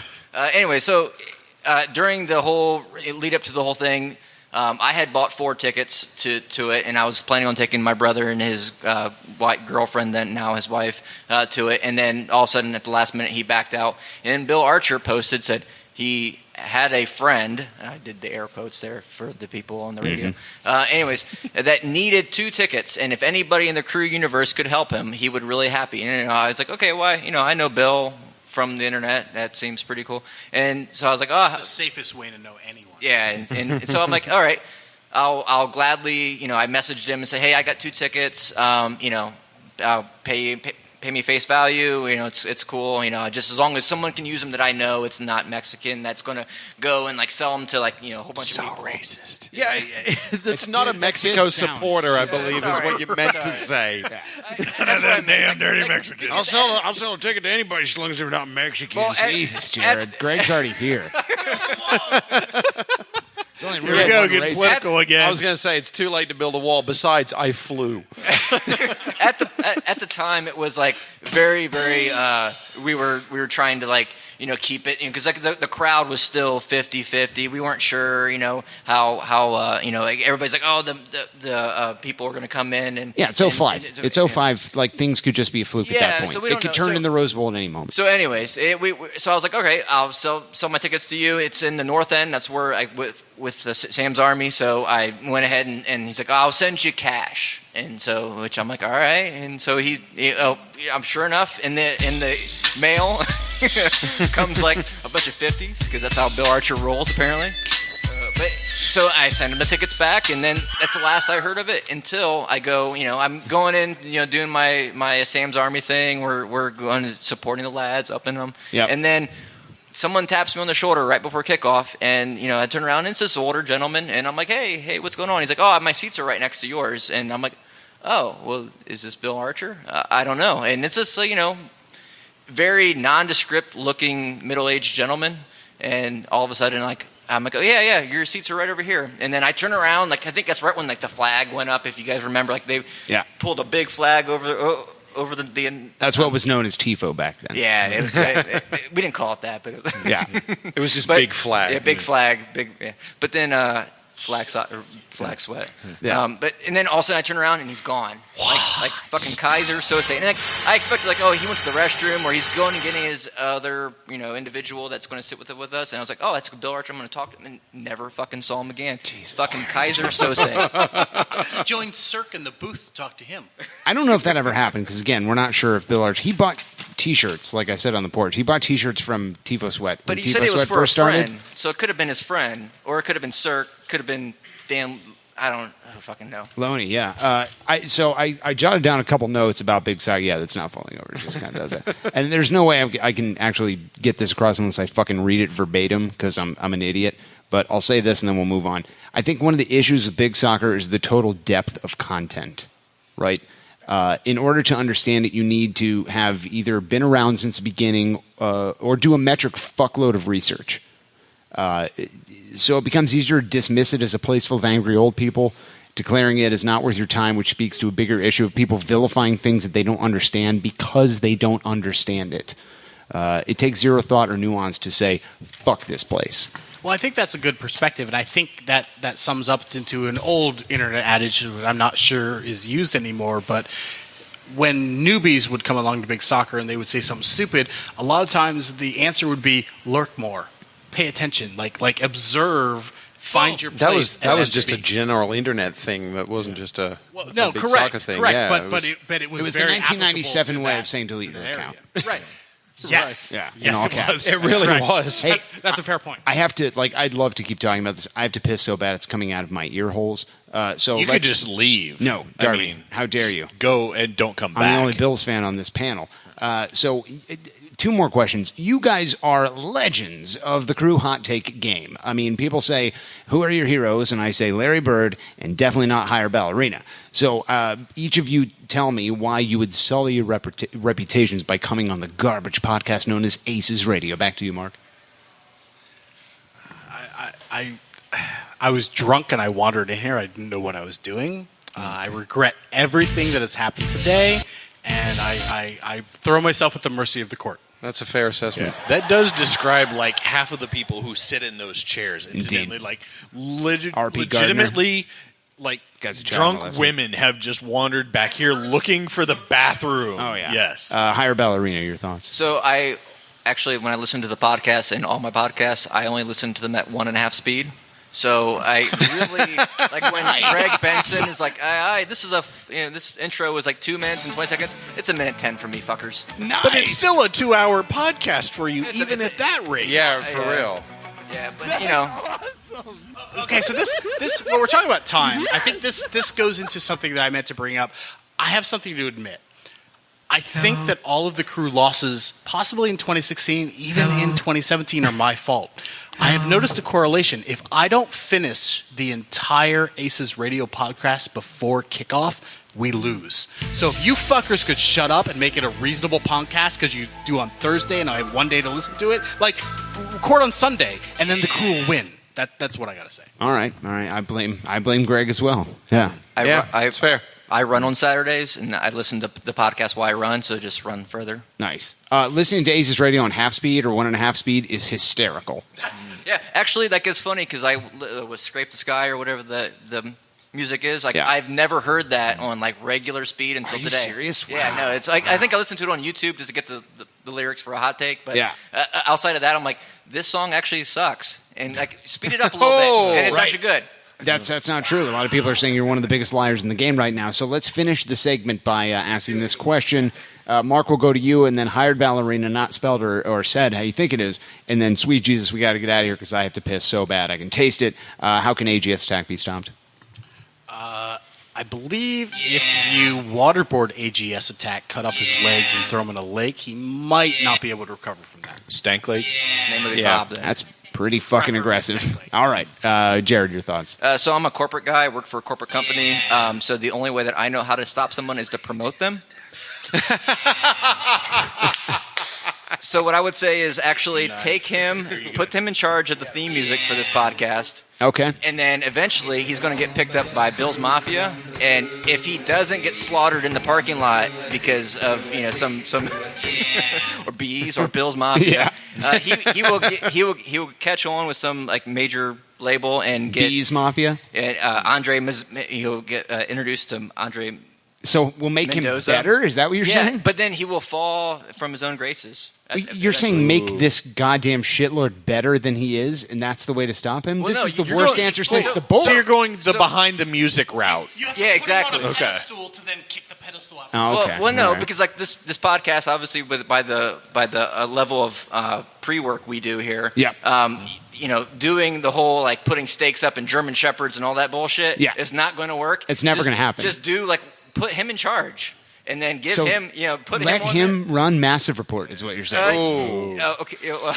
That's a Nobody that's should a be subjected to demotion in that. any language. I like that. I didn't want to hurt him. I like that answer. I mean, it's great. I wish we could dive deeper into it, much like we dive deep into Josephine's Mom at the Rest Stop of Love, but this music is playing, and we've got to go to the bathroom.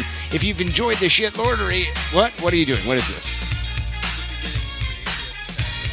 God damn it, why are you handing this to me? Tyler can wait 30 seconds to show it to you. Fucking Tyler, it's a fucking note on an iPhone. What the fuck? In 3, 2, 1. STD. Is this a hot take? Are we going to read this on segment 3? This is like a whole production. Oh my fucking god! Oh my fucking god! Thank you so much to GCG Bag for stopping by and somehow ruining Big Soccer, which no one thought that was possible. If you've enjoyed Pam ruining pizzas and Tyler ruining hot takes, I've got some great news for you. We're coming back for segment 3. Battle for the grand prize. Blood points are at stake. 2 segments down, 1 segment to go, and you are listening to ACES Radio. Hot, sicker than your average. Down like goose and I'm fly like Maverick. With the savage attack in a mouth like a mash spitting fuego. Homie, it ain't tricking if it's magic illusions. Indubitably juvenile. My crew can do it and we do it well. Rock around the clock all across the nation. Got a lot of sky miles and a reputation of making earthquakes every time we land. Cause stopping in an option or a part of the plan. Fools get to fuming while I'm running on jet fuel. Now pay close attention cause I'm ready to let you know what I'm all about, child. I got that style that you come to love. And I'ma stay fly till the day I die. Spitting fresh to death from above. Get it. David F. Man, you don't stop. David, you don't stop. We came to rock it till the city takes off. Mr. Captain, yeah. I'm an ace pilot, yeah. I wanna spin my wings and fly. To all the people in coach, yeah. To my first class folks, yeah. We'll show you how to scrape the sky. Bill Archer has entered the game. Yeah, baby! Ignorance Lots Shitlord, celebrity fans, and John Clem in the State Penitentiary of New York.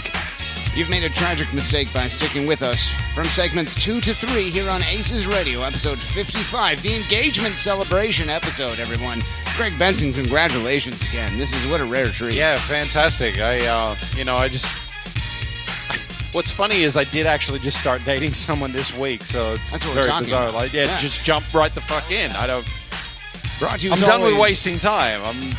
by celebrity guests, hired ballerina and Schnaub17, Darby Schnarvis, Greg Benson, Exactly how I pronounce that. Morgan Hughes, RP Gardner, Trevor, what is it, Walter? I'm sorry. I keep fucking forgetting. Trevor, number 48 car, Solana Max, and Dirty Slut Pam. We all welcome you back here to Sauber Brewing Company, ACES Radio, episode 55. How fucking dare you? Is anything working on Periscope? Because it looks to me like the video is frozen.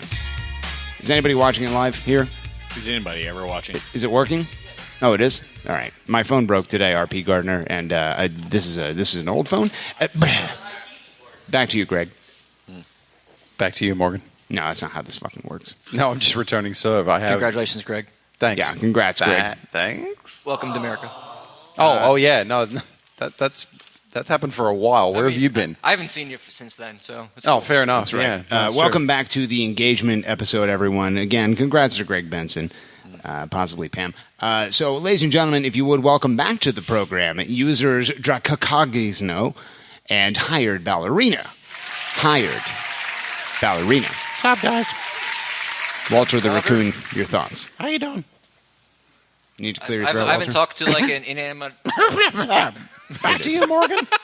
Calm down for Jesus' shit, Lord. Hey, if you're not going to use those headphones, give them to Darby. That's all I'm saying. Somebody's got to fucking use them. That's why I bought them. Welcome back. Episode 55 of ACES Radio. Big thanks, as always, to GCG Bag Tyler for ruining the outro on segment 2. What a rare treat the That was baggers awesome. are. Yeah, fan-fucking-tastic. Darby, what if I told you that there was a cure for the scourge known as GCG bags? I would assume it has something to do with segment 3. Is that right? Sure. Yeah. What would Yeah, what would your guess be? My guess would be. That's right, Darby. They say the only cure for the baggery of GCG are hot takes. Nothing is impossible. Make your dreams come true. And now, an Aces Radio exclusive.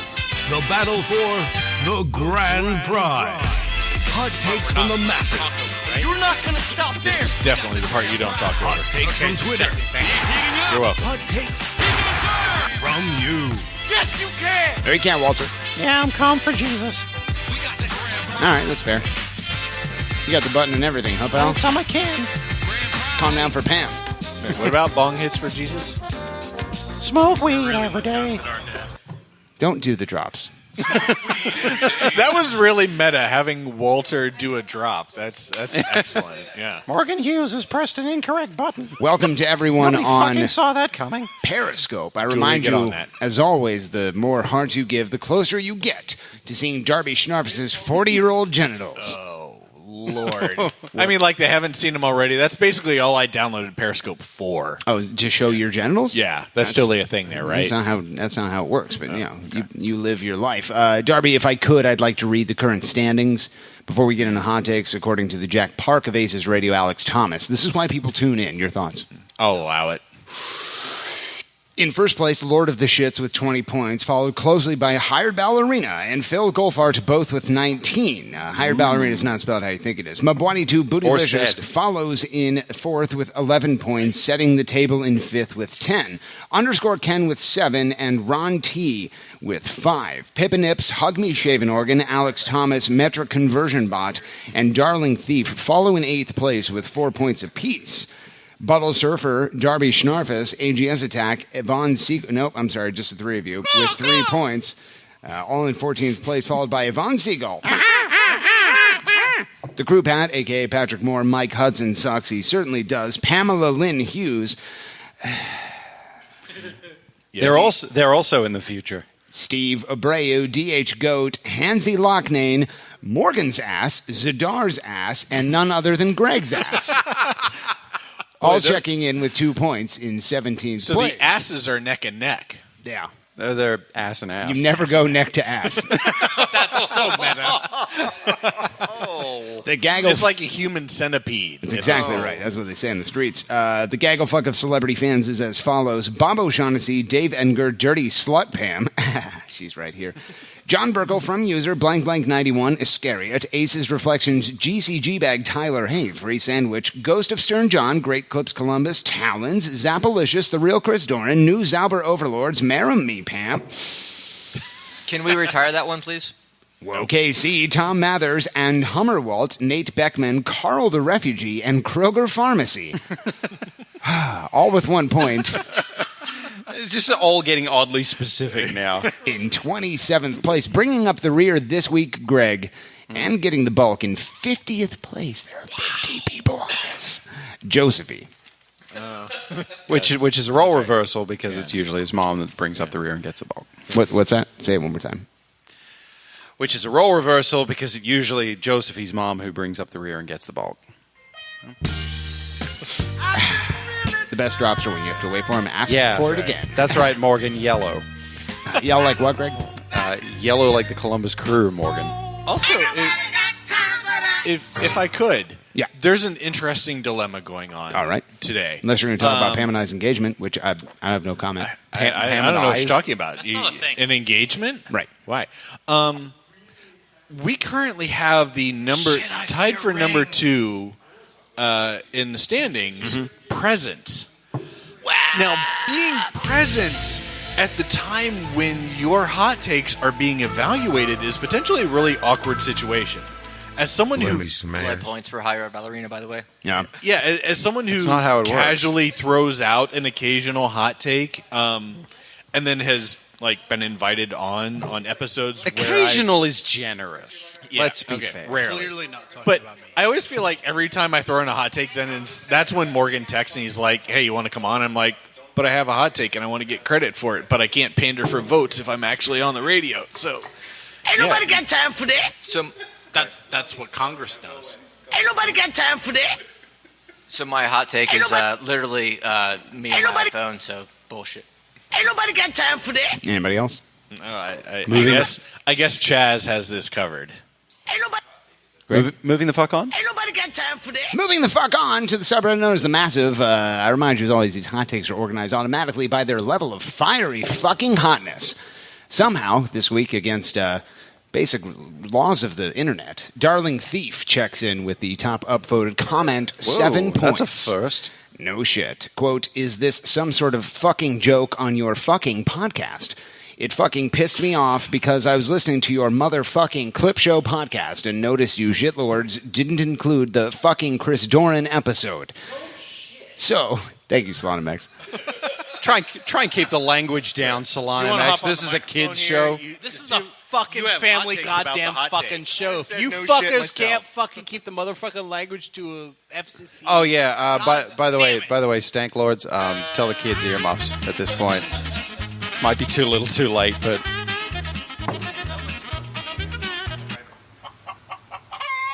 Oh, caca, everybody. Thanks for joining the that's program. clearly Caca. a duck. He continues, Darling Thief, he continues. So, I was going fucking crazy listening to the fucking episode and not hearing his motherfucking voice. As much as I fucking know we all love Chris Doran, and I can see why, but I also know how he leaves photographic evidence of his erection all over the place, and that just fucking pisses me off as well, Morgan. That is all I have to fucking say about that. End quote. Greg Benson, your thoughts? Fucking A. I will say that the in the Clip Show, those are the 3 most downloaded episodes. It is your fault as the listener if you didn't download the Chris Doran episode. So go fuck yourself, Darling Thief. You sound like a bad guy. Because she's a girl. Darby Schnarfus, your thoughts? I would just like to point out that the episode in which my mom absolutely fucking roasted me cracked the top 3, which was fantastic. That's right. I literally have had people talk to me. Yeah. Darby Schnarfus, Slaughtermax, Dirty Slut Pam, Julie Stanky, SocialScare.com, RP Gardner, GCG Bags. Yeah, that, Watch their crew and his dad back to you. So fantastic. Like, I literally had somebody talk to me about my mom just in the context of ACES Radio, and that's such a surreal experience. Ain't nobody got time for that. Shit about me. Moving the fuck on from user Ron T with 6 points, quote, okay, I'm not going to say where I got this, but it was from someone who knows the computers and the internet, and I'm not confirming anything, but have you ever seen user AGS Attack and Baron Trump in the same room? What? Anyway, my secret contact was able to hack into the email server for Crew Front Office and found the secret upcoming menu for the upcoming moderate tailgate. This is about to be a roasting, Darby. Yeah. Hold on to your butts. Hashtag moderate tailgate. The Bailey, a Cincinnati classic, this hot dog of questionable origin is covered with Blorange meat sauce. Personally endorsed by Morgan Hughes, he birthed the source of the hot dog from his butthole. That is how I give birth to things. That's very funny. The ass-knee. This take on the classic Sloppy Joe is slimy meat concoction speckled with red streaks and corn served between 2 pale buns. Because of butt zits. The personal Pam Pizza. Ad-lib burned pizza joke here. You look like a heroin addict right now. Yeah, fix your hair. Dirty bitch. Massive Report Nachos, a classic that was popular 3 years ago. Oh my God. These soggy, worn-out nachos feature a different ingredient with each serving. Boom, roasted. Oh, it's over. Oh. Fucking Ron T. Oh. Long, odd, silent pause. No, the parts in brackets you're not supposed to actually read as written. We really failed on Those the are silent stage instructions. Anyone have anything else to add? On the drink menu, the upper deck, a half-full cup of water pulled straight from the tap from the Mafre bathrooms. The Mensa, this delicious-looking large glass of cold, dark beer, is only 8 times the cost of a regular beer. And tastes terrible. This beer is also prone to spilling everywhere. Oh. The Spanish Flea, a snappy, upbeat, fruity drink served forcibly to anyone with a foreign accent. Nope. I pressed a button up here and that started playing. You're fucking useless. Anyway, like I said, I'm not saying user AGS Attack and Baron Trump are the same person, no matter how much they look, sound, and act alike. End quote. Yeah. Mark Sharp, your thoughts. Is there an autism correlation in that correlation there? Are you talking to Pam? No. You mean, yes. You mean, but is there also, a causation to the correlation? Yes. It's pretty good beer, isn't it? It's not beer. Oh. From Chris Edwards on Periscope, quote, when did Greg's right hand mate with a drop bear? That's the most original Walter-related roast there's been in a while. So props to you, Chris. Yeah. Welcome back, Chris Edwards. By the way, Yeah, isn't it like 6 in the morning where he is? I'm sorry, I can't hear you. The 3 A-League Grand Final rings are plugging the ears, which Perth Glory has none of. That's great. Yeah, he's a Perth Glory guy, Greg. I don't know if you knew that. That was the joke, Morgan. Yeah. He likes a Perth Glory. Good joke. Moving the fuck on. Moving the fuck on from user Pal Discarud with 7 points, quote, goddamn, the hot takes are longer than Mix's MLS career, end quote. Oh. Hired ballerina, your thoughts. But not as long as Chris Doran. Someone's done their homework. Quote from Chris Edwards on Twitter, it's 10 a.m. I was close. But it's also 10 a.m. tomorrow, right? Or like a week from now? My name's Chris Edwards. I'm from China, but Australia, and also Perth, and also Peru. Peruvian. Yeah, I'm Peruvian. Good day, mate. Jane, you ignorant slut. Moving the fuck on from user Phil Golfart with 8 points. How come people are getting more points as we scroll down? I've organized this correctly, Darby. Of course you have. I highly doubt that.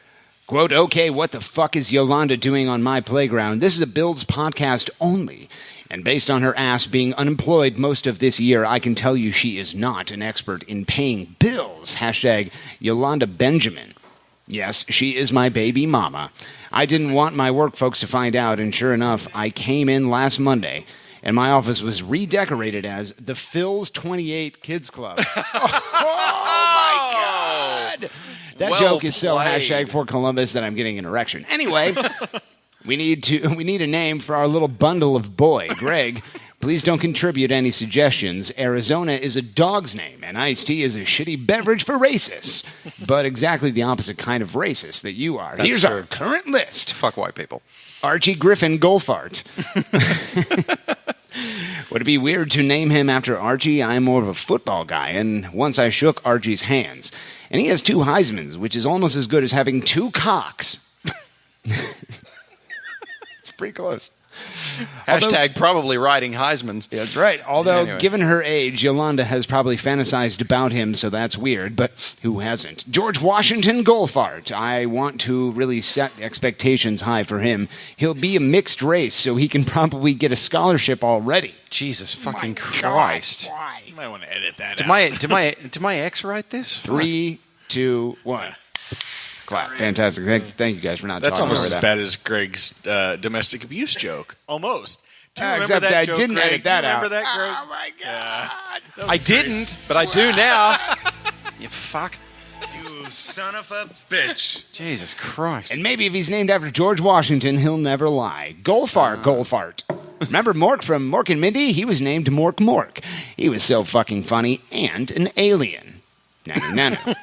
Schmoll Schmart Golfart. LOL, just kidding. John Jacob Jingleheimer Schmidt. Sorry, I was in Boy Scouts once and learned that song, and now I'm bored. Morgan Golfart. Wait, no, we're having a boy. You dirtbag. Boom.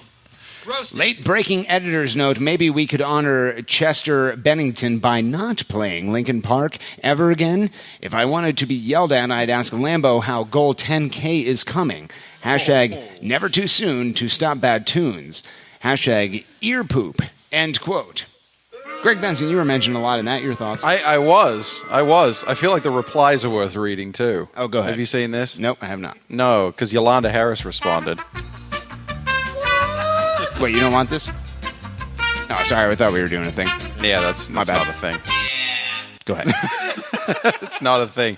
Reply from user Yolanda Harris, quote, good hot take, my fart muffin. As a reward, I'm sorry, I'm going deaf to that song. Oh, sorry about as that. we speak. I won't do it again. Thank you. No, you totally will, though. From user Yolanda Harris. Bleh. I'm sorry. You want to reset? I got it. Sure. Nope, that was the wrong button. Hold on. Rough Lives. Go ahead, Greg. Okay, here we go. All right, good hot take, my fart muffin. As a reward, I'll have one of my patented, perfectly cooked pizzas waiting for you when you come home. What? As per usual, all my clothes are put away and folded. Smooches. Oh, that's a joke about you, Pam, and how bad you are at That's things. several jokes. Walter, you say that. No, Reply from Phil Golfart. You are delusional. We broke up. Stop texting me and poisoning my playground with your face. Please instead utilize your breakup gift dildo and simply keep me informed about the health of our little Golfartino. End quote. Hope there's a response to that, Greg. Yeah, it certainly is. From user Yolanda Harris, quote, are you cheating on me with that Pam girl again? What? Good luck selling tickets when your front office peer Morgan keeps giving them away online like you're some kind of Cincinnati club. Oh, what a end dirty quote. bitch. Response from Phil Golfart, quote, fuck my life, hashtag stage 5, end quote. Dragagnazo, your thoughts? I have to say that Nope, sorry, giving that your plays ex automatically. a dildo to get over you is the greatest gift I've ever heard of in my life. Chris Dorn's like, God damn, I should have thought of that, but there probably isn't enough material. Pam, your thoughts? It's funny. You're just gonna make Just noise? thinking about Chris Dorn. Yeah. She looks like No, that's more like, That's why she's straddling that big barrel over there. Hashtag probably riding barrel. Let me smash. Moving the fuck on from users setting the table with 5 points, quote, with Wild Wings being so popular with the ACES radio crowd, they've announced a few flavor menus. A new flavor. Jesus fucking tits. They've announced, so we'll edit that out. 3, 2, 1. They've announced a new flavor menu for their wings as thanks for all the free publicity. Benson style. Here we go, Greg. You ready for this, you piece of shit? Oh, I'm ready. Benson style. These Aussie-style wings are served in a tiny puppet trash can with just a hint of Houston area Tex-Mex influence. It's true. Served with a refreshing glass of Arizona iced tea. Boom. Okay, that part's weird. Zadar style. You're going to drink your kids. If you're at Hendog's Pub, I'm drinking your kids. Because I shit on them and then I put You them, definitely I made them go in to a jail for paste. that. And Yeah, then I I drank their probably blood, would. is the joke there. Zadar style. These perfectly formed wings are cut into segments and are artfully cooked with a wet sauce. Like, what sauce isn't wet? Really? The third segment. What the fuck was that? The third segment of each wing, however, is always longer than the others and not near as tasty. Hey, fuck you, setting the table. You're the one fucking hot taking right now. He writes a long-ass hot take, and then he shit. shits on the length of the segment in which we read his long hot take. This segment sucks. Ron Zubaz style, these damp boys are similar to the Zadar style wings, except they're boneless, which makes them imperfectly formed. They're served with a buffalo sauce that's just on the edge of wetness. What the fuck? All sauce is wet? This fucking segment is a lie. Chris Doran style, here we go, Pam. These impressively sized wings are a favorite of Pam's. And are most definitely not boneless. Oh my God! What the fuck? It's all right. We can get that seat dry cleaned, Pam. Just stay right there. Yeah. White pants were a bad choice, just for what it's worth. I don't know how she comes back from that except bow-legged. GCG bag Tyler style. These wings are covered in a golden honey and beer barbecue glaze. Those who eat them will laugh hysterically and scream, "That's awesome." That's awesome. Yeah, they sure did. He just had one. Duca style. This wing flavor was considered, but ultimately released. It looked really good cooking in the kitchen, but it wasn't as appetizing on your plate because it tasted like snack.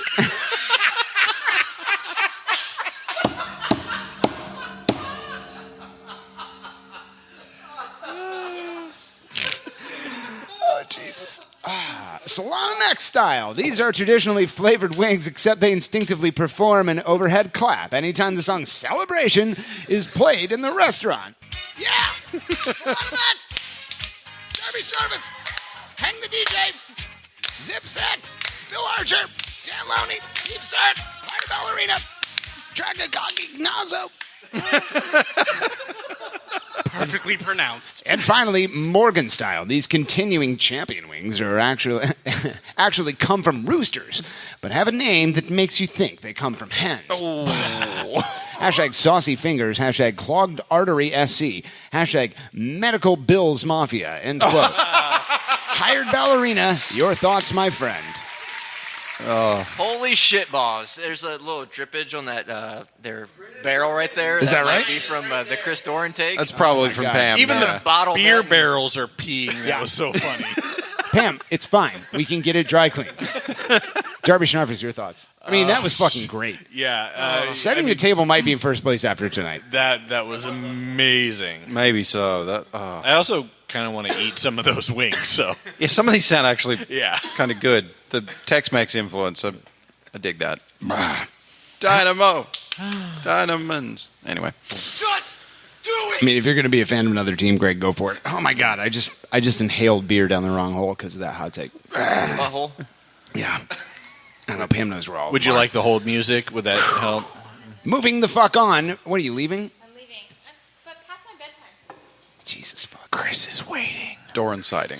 Hey, girl, when you do things, can you do them like not in the middle of a fucking thing? That dirty bitch. Honestly, we say a lot of bad things about Pam, but I just want to set the record straight. They're all true. Salon X, you're not fucking leaving. We haven't even read the prediction standings. Jesus.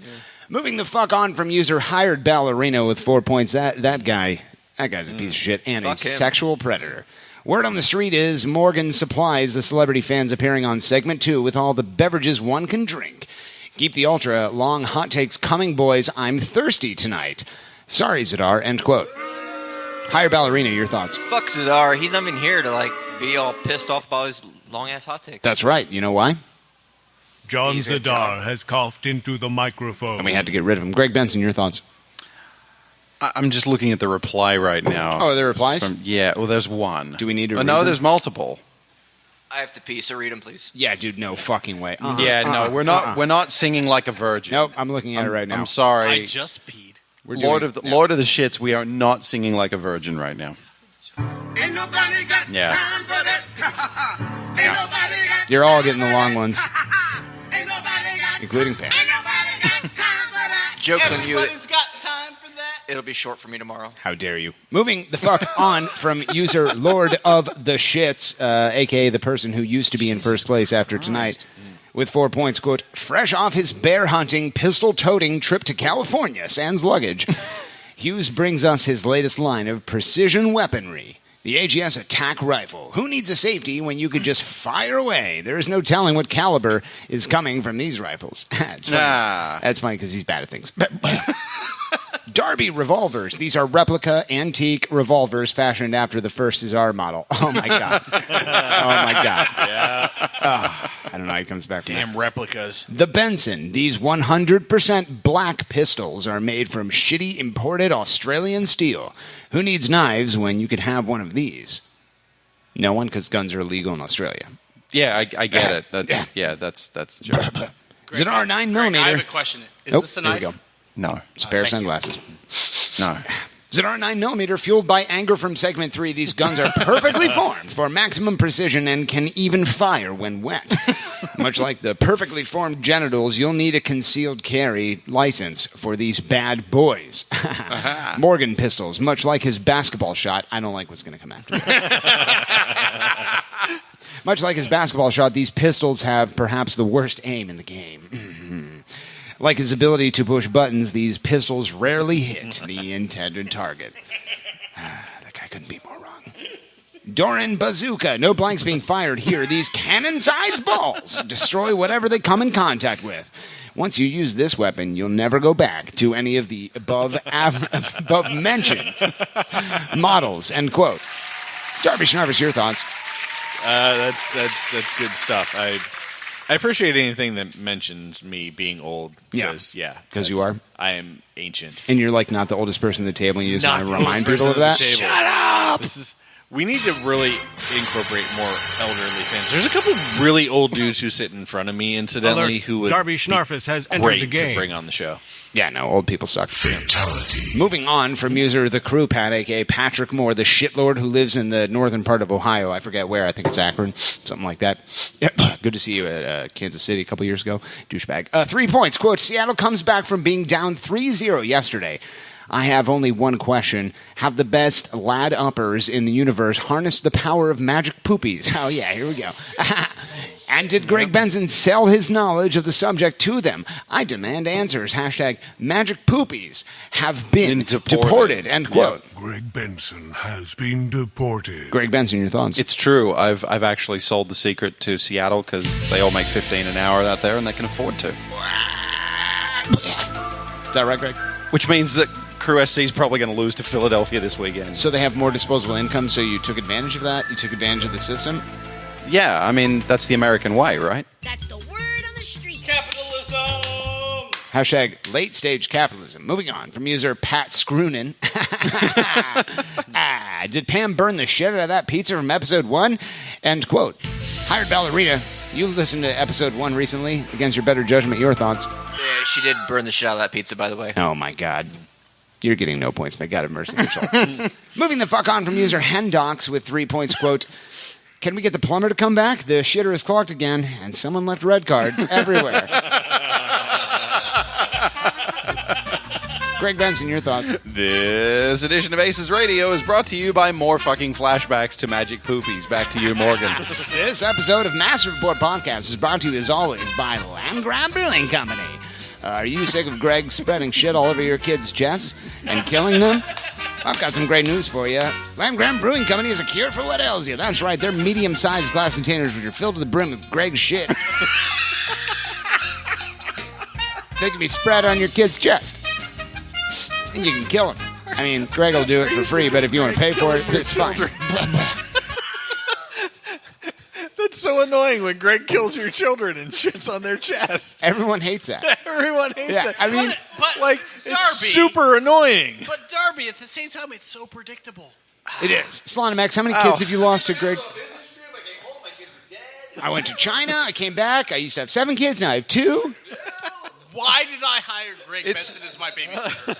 It's got to the point where Whose fucking kids were these? It's gotten to the point where I actually miss being asked if things are knives. Hey, Greg, is this a knife? Actually, no, it's not. Okay. Actually, give it to me. I'll make it one. Moving the fuck on from user Yolanda Harris with 3 points. Quote, is Ron T signal? Signal. 3, 2, 1. Moving on. Not working. Hang on. From user Yolanda Harris with 3 points, quote, is Ron T single? I'd love to stay in chat, but Mr. Revish told me that I'm needed on his casting couch. We're taping auditions for interns for for potential new... Jesus. Fucking hell. And just give up. Darby Schnarfus, your thoughts?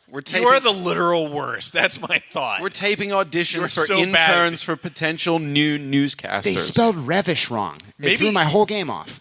Oh, is that what it is? My game you definitely don't fuck things up unless they're misspelled. That's It how has it works. nothing to do with the fact that you can't pronounce words.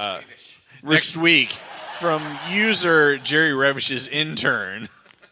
Ain't nobody got time for that. Response from user AGS Attack. Sorry, Yolando. No can do'sville, baby doll. Ron T is taken. Response to that from user Phil Goldfart. Bahaha, hashtag Yolande Embarrass. I see what you tried to do there. The fuck on from user Bees at Maffrey with 4 points. Quote, someone let me out of AGS Attack's house. All he does is use me to make shitty music. End quote. Oh, God. Yeah. Slaughterbeck, Jerry Ravish, Andrew Cameron, Lorraine Wagner, Bob Etherington, Bob Orr, Tom DeBerry. Tom DeBerry? Yeah, that guy too. That guy's great. Greg Benson, your thoughts? That's Tom DeBerry's cousin. That's all I've got. Bees? I don't know. Higher ballerina. Your your weapons thoughts? are useless against them. That's it. I have no thoughts. Mark from Big Soccer, your thoughts? I have 2 glasses. They're both empty. Fantastic. Thanks to Big Soccer stopping by tonight. This has been a rare fucking That already treat. sounds better than the backing tracks for AGS Attack's raps. That's fair. That's not funny. I don't know why they laugh. Moving on from user Hug Me Shave in Oregon with 2 points. Quote, things I've learned from Big Soccer. Number 1, it's got more jerks than OJ in his prison cell. And that's it. End quote. You knew that was fair. That was going to come up. Yeah. Steve Sun, Erica Cress, Clark Beacon, JP the Cocaine, Phil Goldfart, Mel Sizer, Dead Rotting Corpse of Kevin Burns. Those are all people that used to work in the front office, except Kevin Burns. It's a Buffalo Bills podcast. You knew OJ was going to come Darby up. Schnarvis, your thoughts, Darby Schnarvis? I do appreciate the hot takes that get some current events worked in. Plus, masturbation jokes are always fantastic. So Let me smash. Moving on from user Buttle Surfer with 1 point. Welcome back to the game, Buttle Surfer. Wow, it's been a while. Stank Lord. TT. That button accidentally played. Sorry about that. Quote, fear not, Cruiser fans, commenters of the Crew SC Last in Attendance article posted on the subreddit known as Columbus have determined both the cause and the solution to the Crew SC's attendance problems. All 281 well-thought-out comments posted have been printed, bound, and rolled over to Crew SC front office on a set of rolly wheels, courtesy of Caster Connection. End quote. Darby Schnarvis, your thoughts? welcome back, Buttle Surfer. It's a shame you wasted your hot take on that. No, I played twice. That's weird. Ooh, wow. Stank Lord. Moving on. From user Mike Hudson sucks, he certainly does. Quote, July 6th, Morgan, can you please define the following terms that we've all heard on your fine show? This feels like this guy's going to trick me. These are confusing. Number 1, getting the bulk. Greg Benson, what's getting the bulk? Getting the bulk is when you, I guess it comes with the territory of bringing up the rear. Yeah, it's a joke that Todd Fichten, we originally were roasting That's Todd what it was, Fichtenberg. yes. For HangOnTour, he wanted to give the bulk of the credit to Robert Rovick. And we said, I bet you're going to give him the bulk. Yes. And everybody laughed. There you go. How is that not on the in-jokes page? So it doesn't mean getting the upper hand? It does not. No.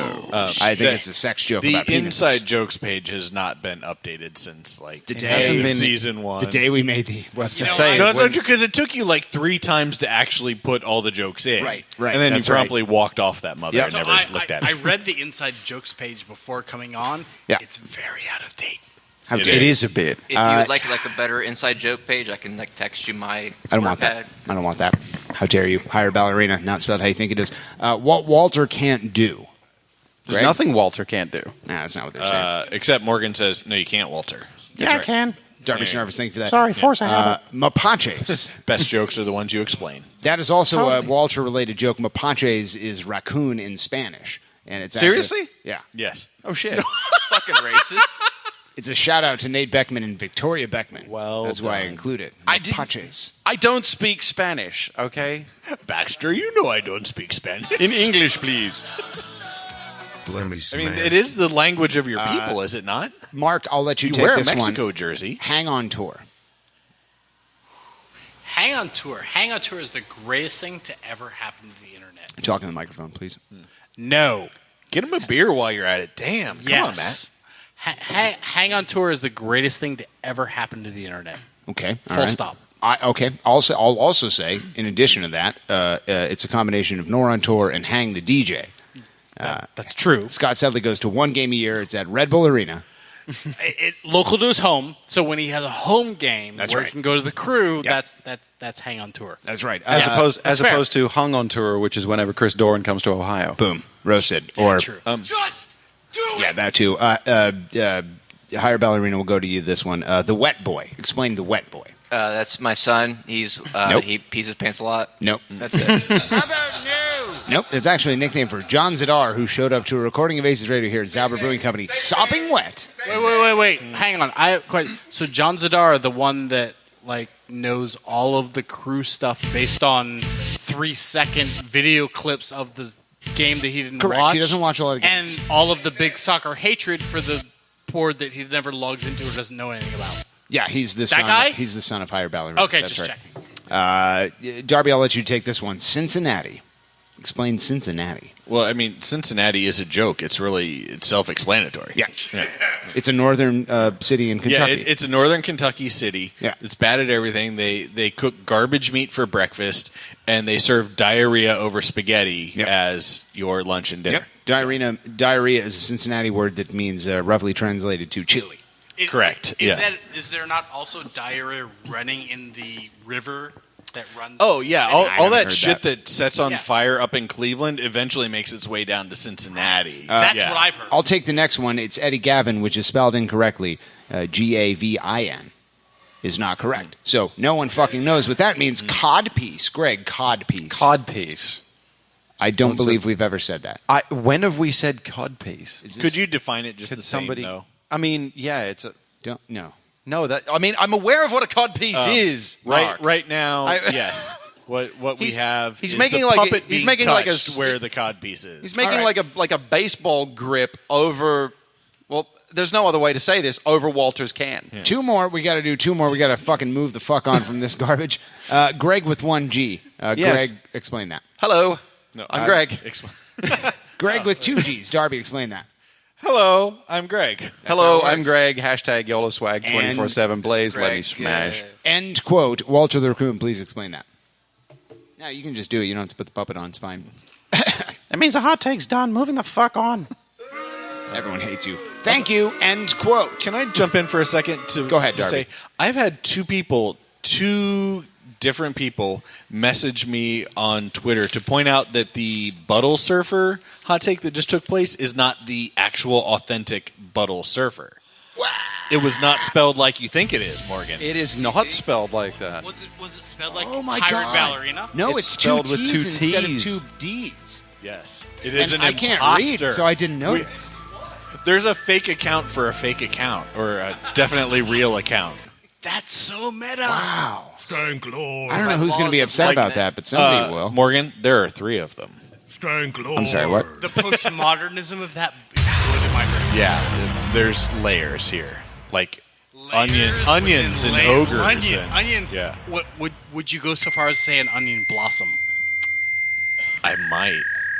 There are 3 of them. Moving the fuck on from user AGS Attack. Applebee's waitress. Boom Last roasted. hot take of the night with -1 points. Quote. Oh, it's up. It's down to more than that by now. Oh, is it? -4 last Jesus, I checked. Mary and Joseph. Quote, here's what I think. It's weird that we have a song devoted to expressing our strong desire to defecate on our opponents. I may be sick, but I'm not. I want to shit on your face sick. Nor has that ever been my inclination when faced with a sports rival. You people, man, nasty. Yeah.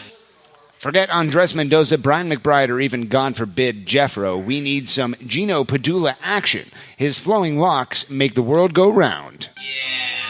I refuse to let anyone out of my basement, so don't even ask. And finally, even if I was Baron Trump, you people couldn't even acknowledge it because it would mean you have been giving alcohol to and discussing at length how to brutally murder a child. Checkmate, Ron T. Checkmate, end quote.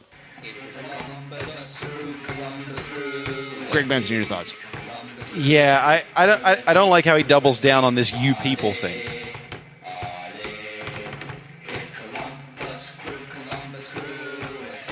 Your thoughts? What is that?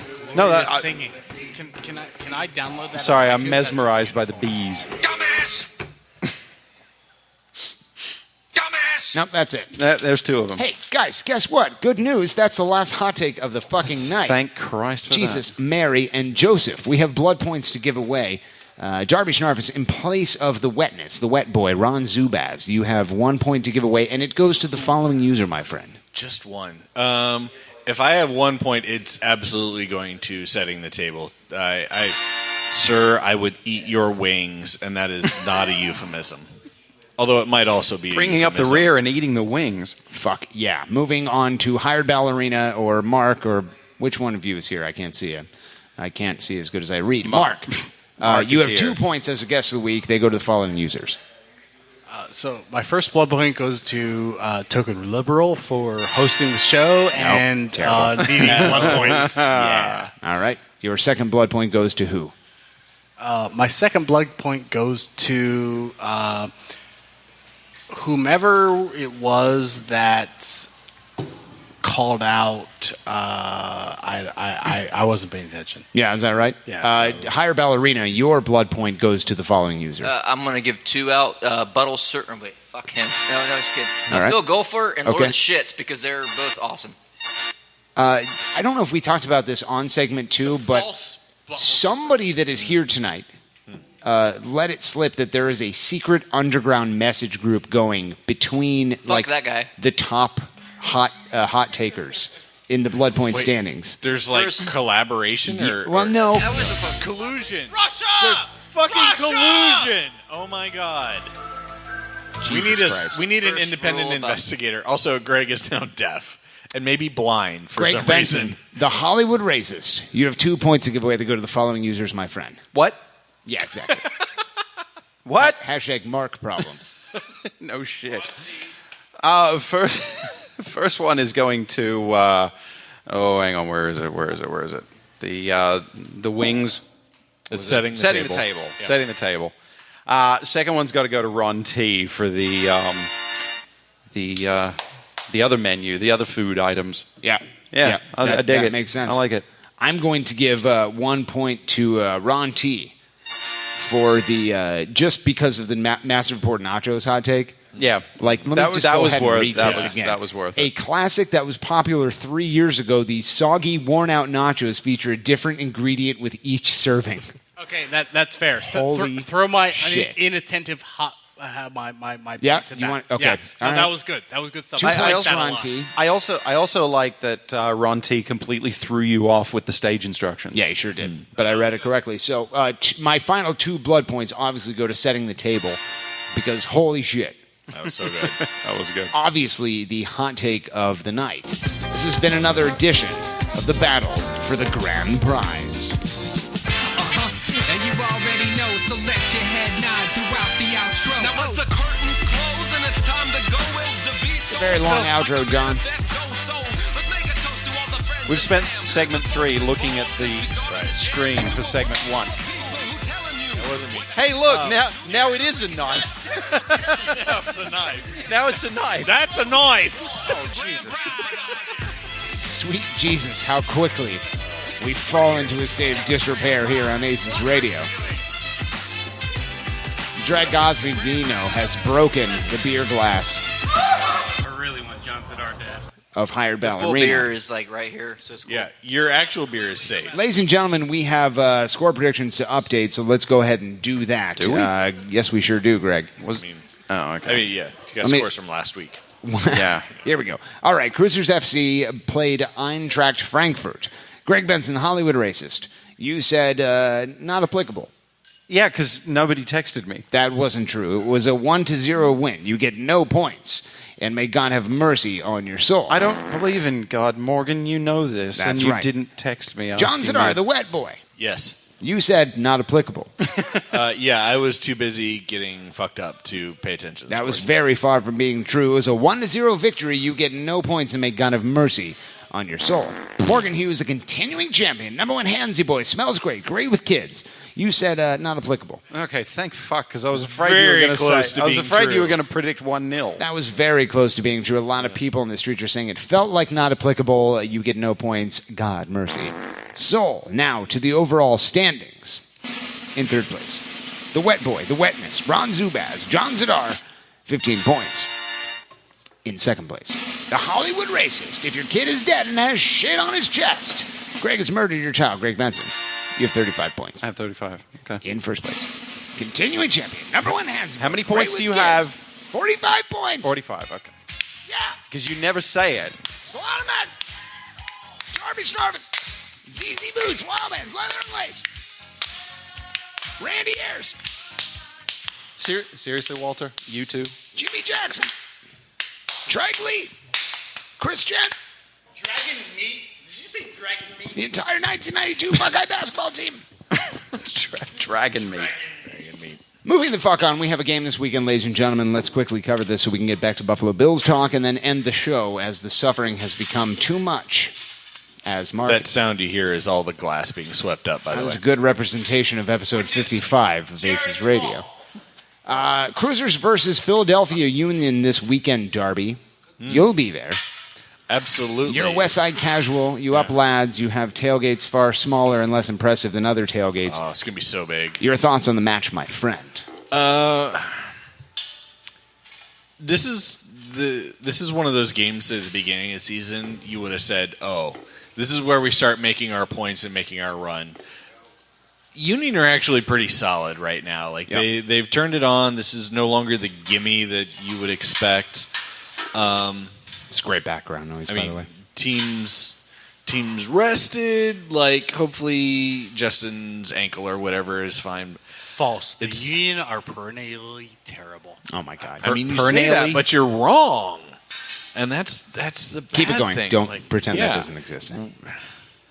I mean, I think this is going to be a tough game. I think they're going to give us more of a challenge than they have in years past, and that's not good because now we're under the red line. This is officially after Wednesday. Yeah, everybody's starting to catch up with us on the games played, and that only. Yeah. We can't improve. We can only get worse by standing still. At this point, all we can do is hope teams like the Metro Stars and the Revolution and the Impact lose, and it turns out that no. They keep winning. And 5-1 last night. Jesus Christ. Hashtag that is so Metro. Red Bull. Did they win or lose? They won. Okay. They won. Greg Benson, Hollywood Racist. If you're sitting at Hendon's Pub, you're in his seat. Yes. Your thoughts on the game, my friend? Something magic poopies. Back to you, Morgan. No, that doesn't work at home. It doesn't. That's right. Right. I like to forget that I was in Chester, Pennsylvania. Yeah. I feel like anybody who's been to Chester, Pennsylvania feels that way. Yeah. So I just replace those memories of being in Columbus and not being able to see the scoreboard because it was really far away and it was kind of small. Or be able to poop. You know, since we've spent this entire episode explaining things like big soccer and inside jokes and stuff like that, for those of you who maybe just became aware of the Buffalo Bills, here's what Magic Poopies means. We were at Chester, Pennsylvania for an away game. We were.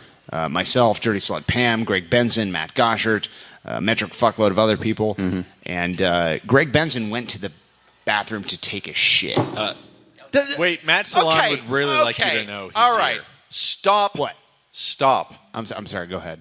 What's happening here? That part actually didn't happen.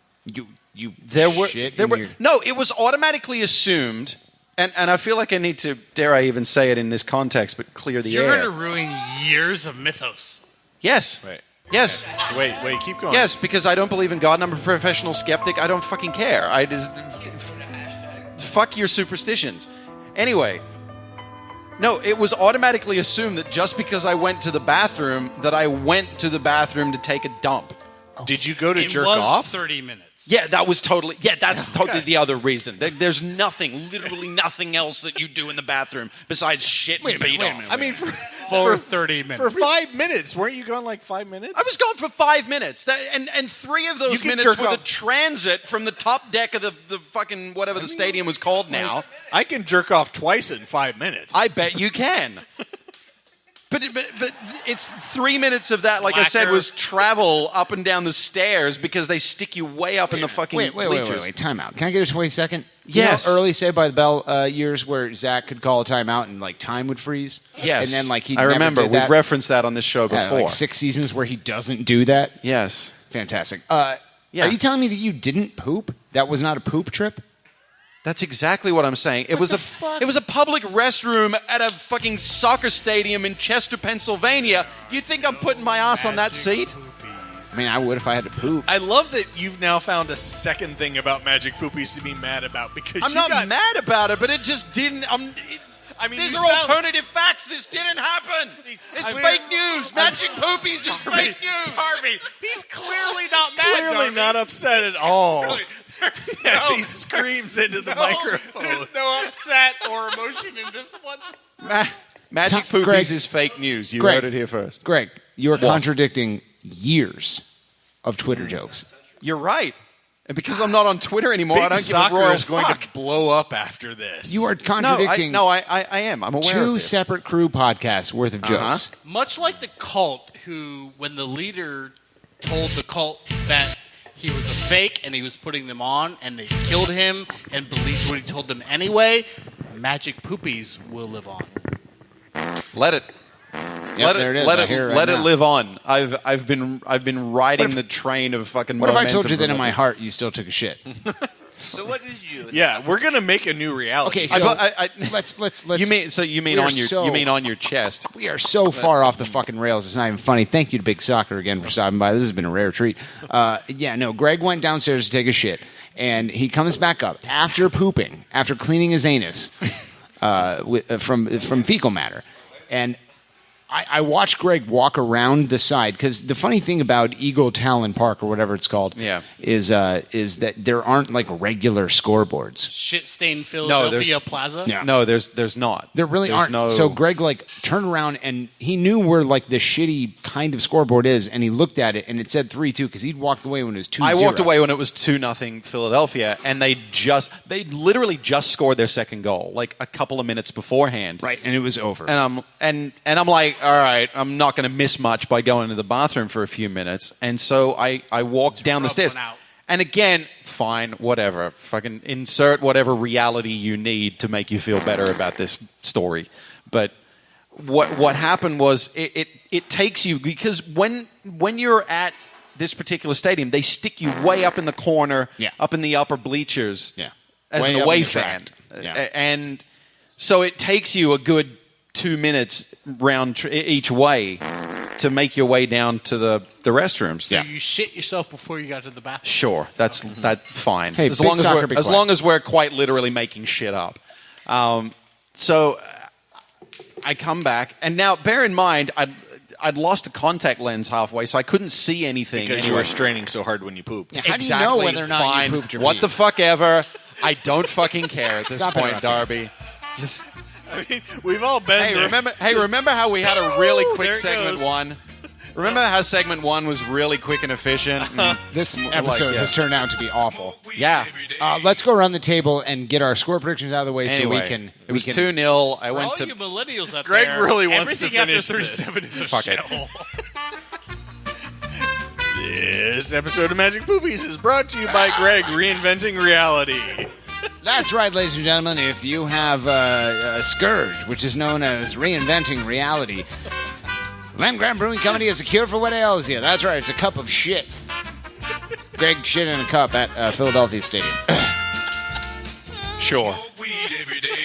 It's just score predictions. Theater of the absurd. Let's go around the Latin term for table, which is podcast host, and talk to each other. Darby Schnarfus, in place of John Zadar, your prediction for the game, my friend, score prediction-wise. Oh, okay. I want to predict a win. I want the second half of the season to start off on the right foot, and Philadelphia is the right team to do it, and it's not going to happen. It's going to be a 1-1 tie. Because we've tied so many games. Because eventually, if we predict them, they're bound to happen. I've been trying it for weeks. As somebody who's predicted quite a few. Yeah. Hire Ballerina if you're on Big Soccer or Twitter. Greg Benson has killed your kids and shit on their chest. In the restroom at PPL Park or Talon Are you Eagles. sure you actually shit on my kids or just like pretended to shit on my kids? Because I for like the longest time, he shit on my kids and he hasn't shit on my Yeah, and I watch it happen. Salonim X has lost dozens People have of been children. begging you to shit on their kids, and you haven't done it once. What do you have to say for yourself, Greg? Well, they're trying to reach me on Twitter, and that's the first mistake. I actually have a recording from Greg where he talks about it in 3, 2, 1. Hello, my name's Greg Benson, right? I'm from the land down under, mate. I shit on your child and I murdered him. I'm from the old country of Australia. My name is Greg Benson, right? I've been to your house and I watched your fucking little kid shit in the fucking toilet. Because I'm Michael Caine now, apparently. And then I shit on your fucking kid while he was shitting, right? Hello. Account validated by Twitter. Hello, my name's Greg Benson. I'm going to shit on your child. Not a lot of people know that. Oh my God, it sounded exactly like him. What the fuck? Why do we fall off the horse? So we can shit on each other and murder them. Yeah. If you can't beat them, incarcerate them and ship them off to another continent. Yeah, pretty much. Is that a quote from Greg Benson? Is this cracking the code? Hashtag YOLO swag 24/7. There's no Game of Thrones spoilers on this episode. Lemon smash. Higher ballerina, your score prediction for the match, my friend. And as far as my friend gives me the ride home, 48-0. Okay, 48-0. Who's winning? Jimmy Johnson. Jimmy Johnson. All right, fan-fucking-tastic. Mark Smith. That's your name? That's exactly my Not name. Sharp? No, not Score at all. prediction. No, fuck that guy. In 3, 2, 1. Clap. As much as I want to produce a crew win, What the fuck have these guys been drinking? What's happening here? a lot of liquor. Big soccer Kool-Aid. Big soccer Kool-Aid. Oh, I'm going 0-0 draw by two of the shittiest teams in the whole fucking league. Yeah, in the history of the league. Greg Benson, the Hollywood racist. If your child has been murdered, you know. 3-2 Crew SC. Greg killed him. What's your score prediction? 3-2 Crew SC. 3-2? I'm feeling 3-2, bro. That's the same score line Yes, it is. from a historical... That's the joke.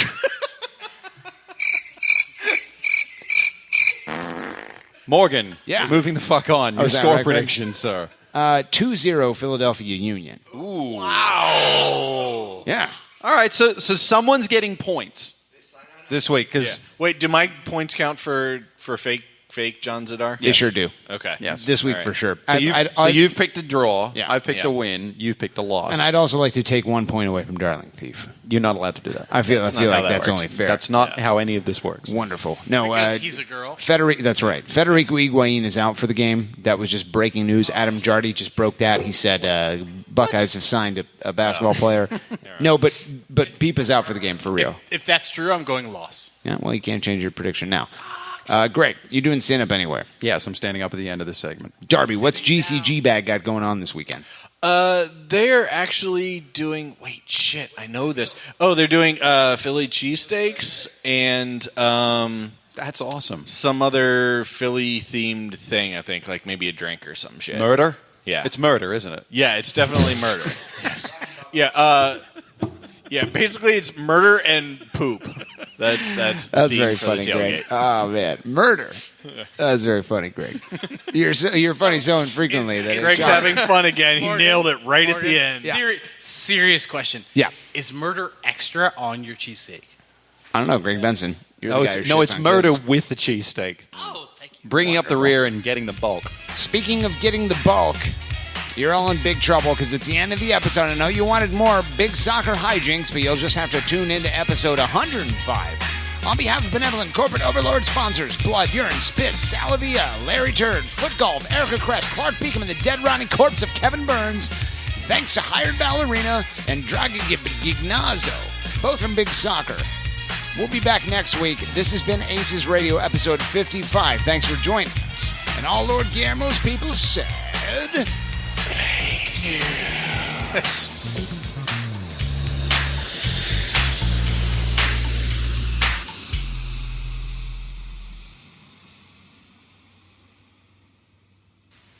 You're still here? It's over. Go home.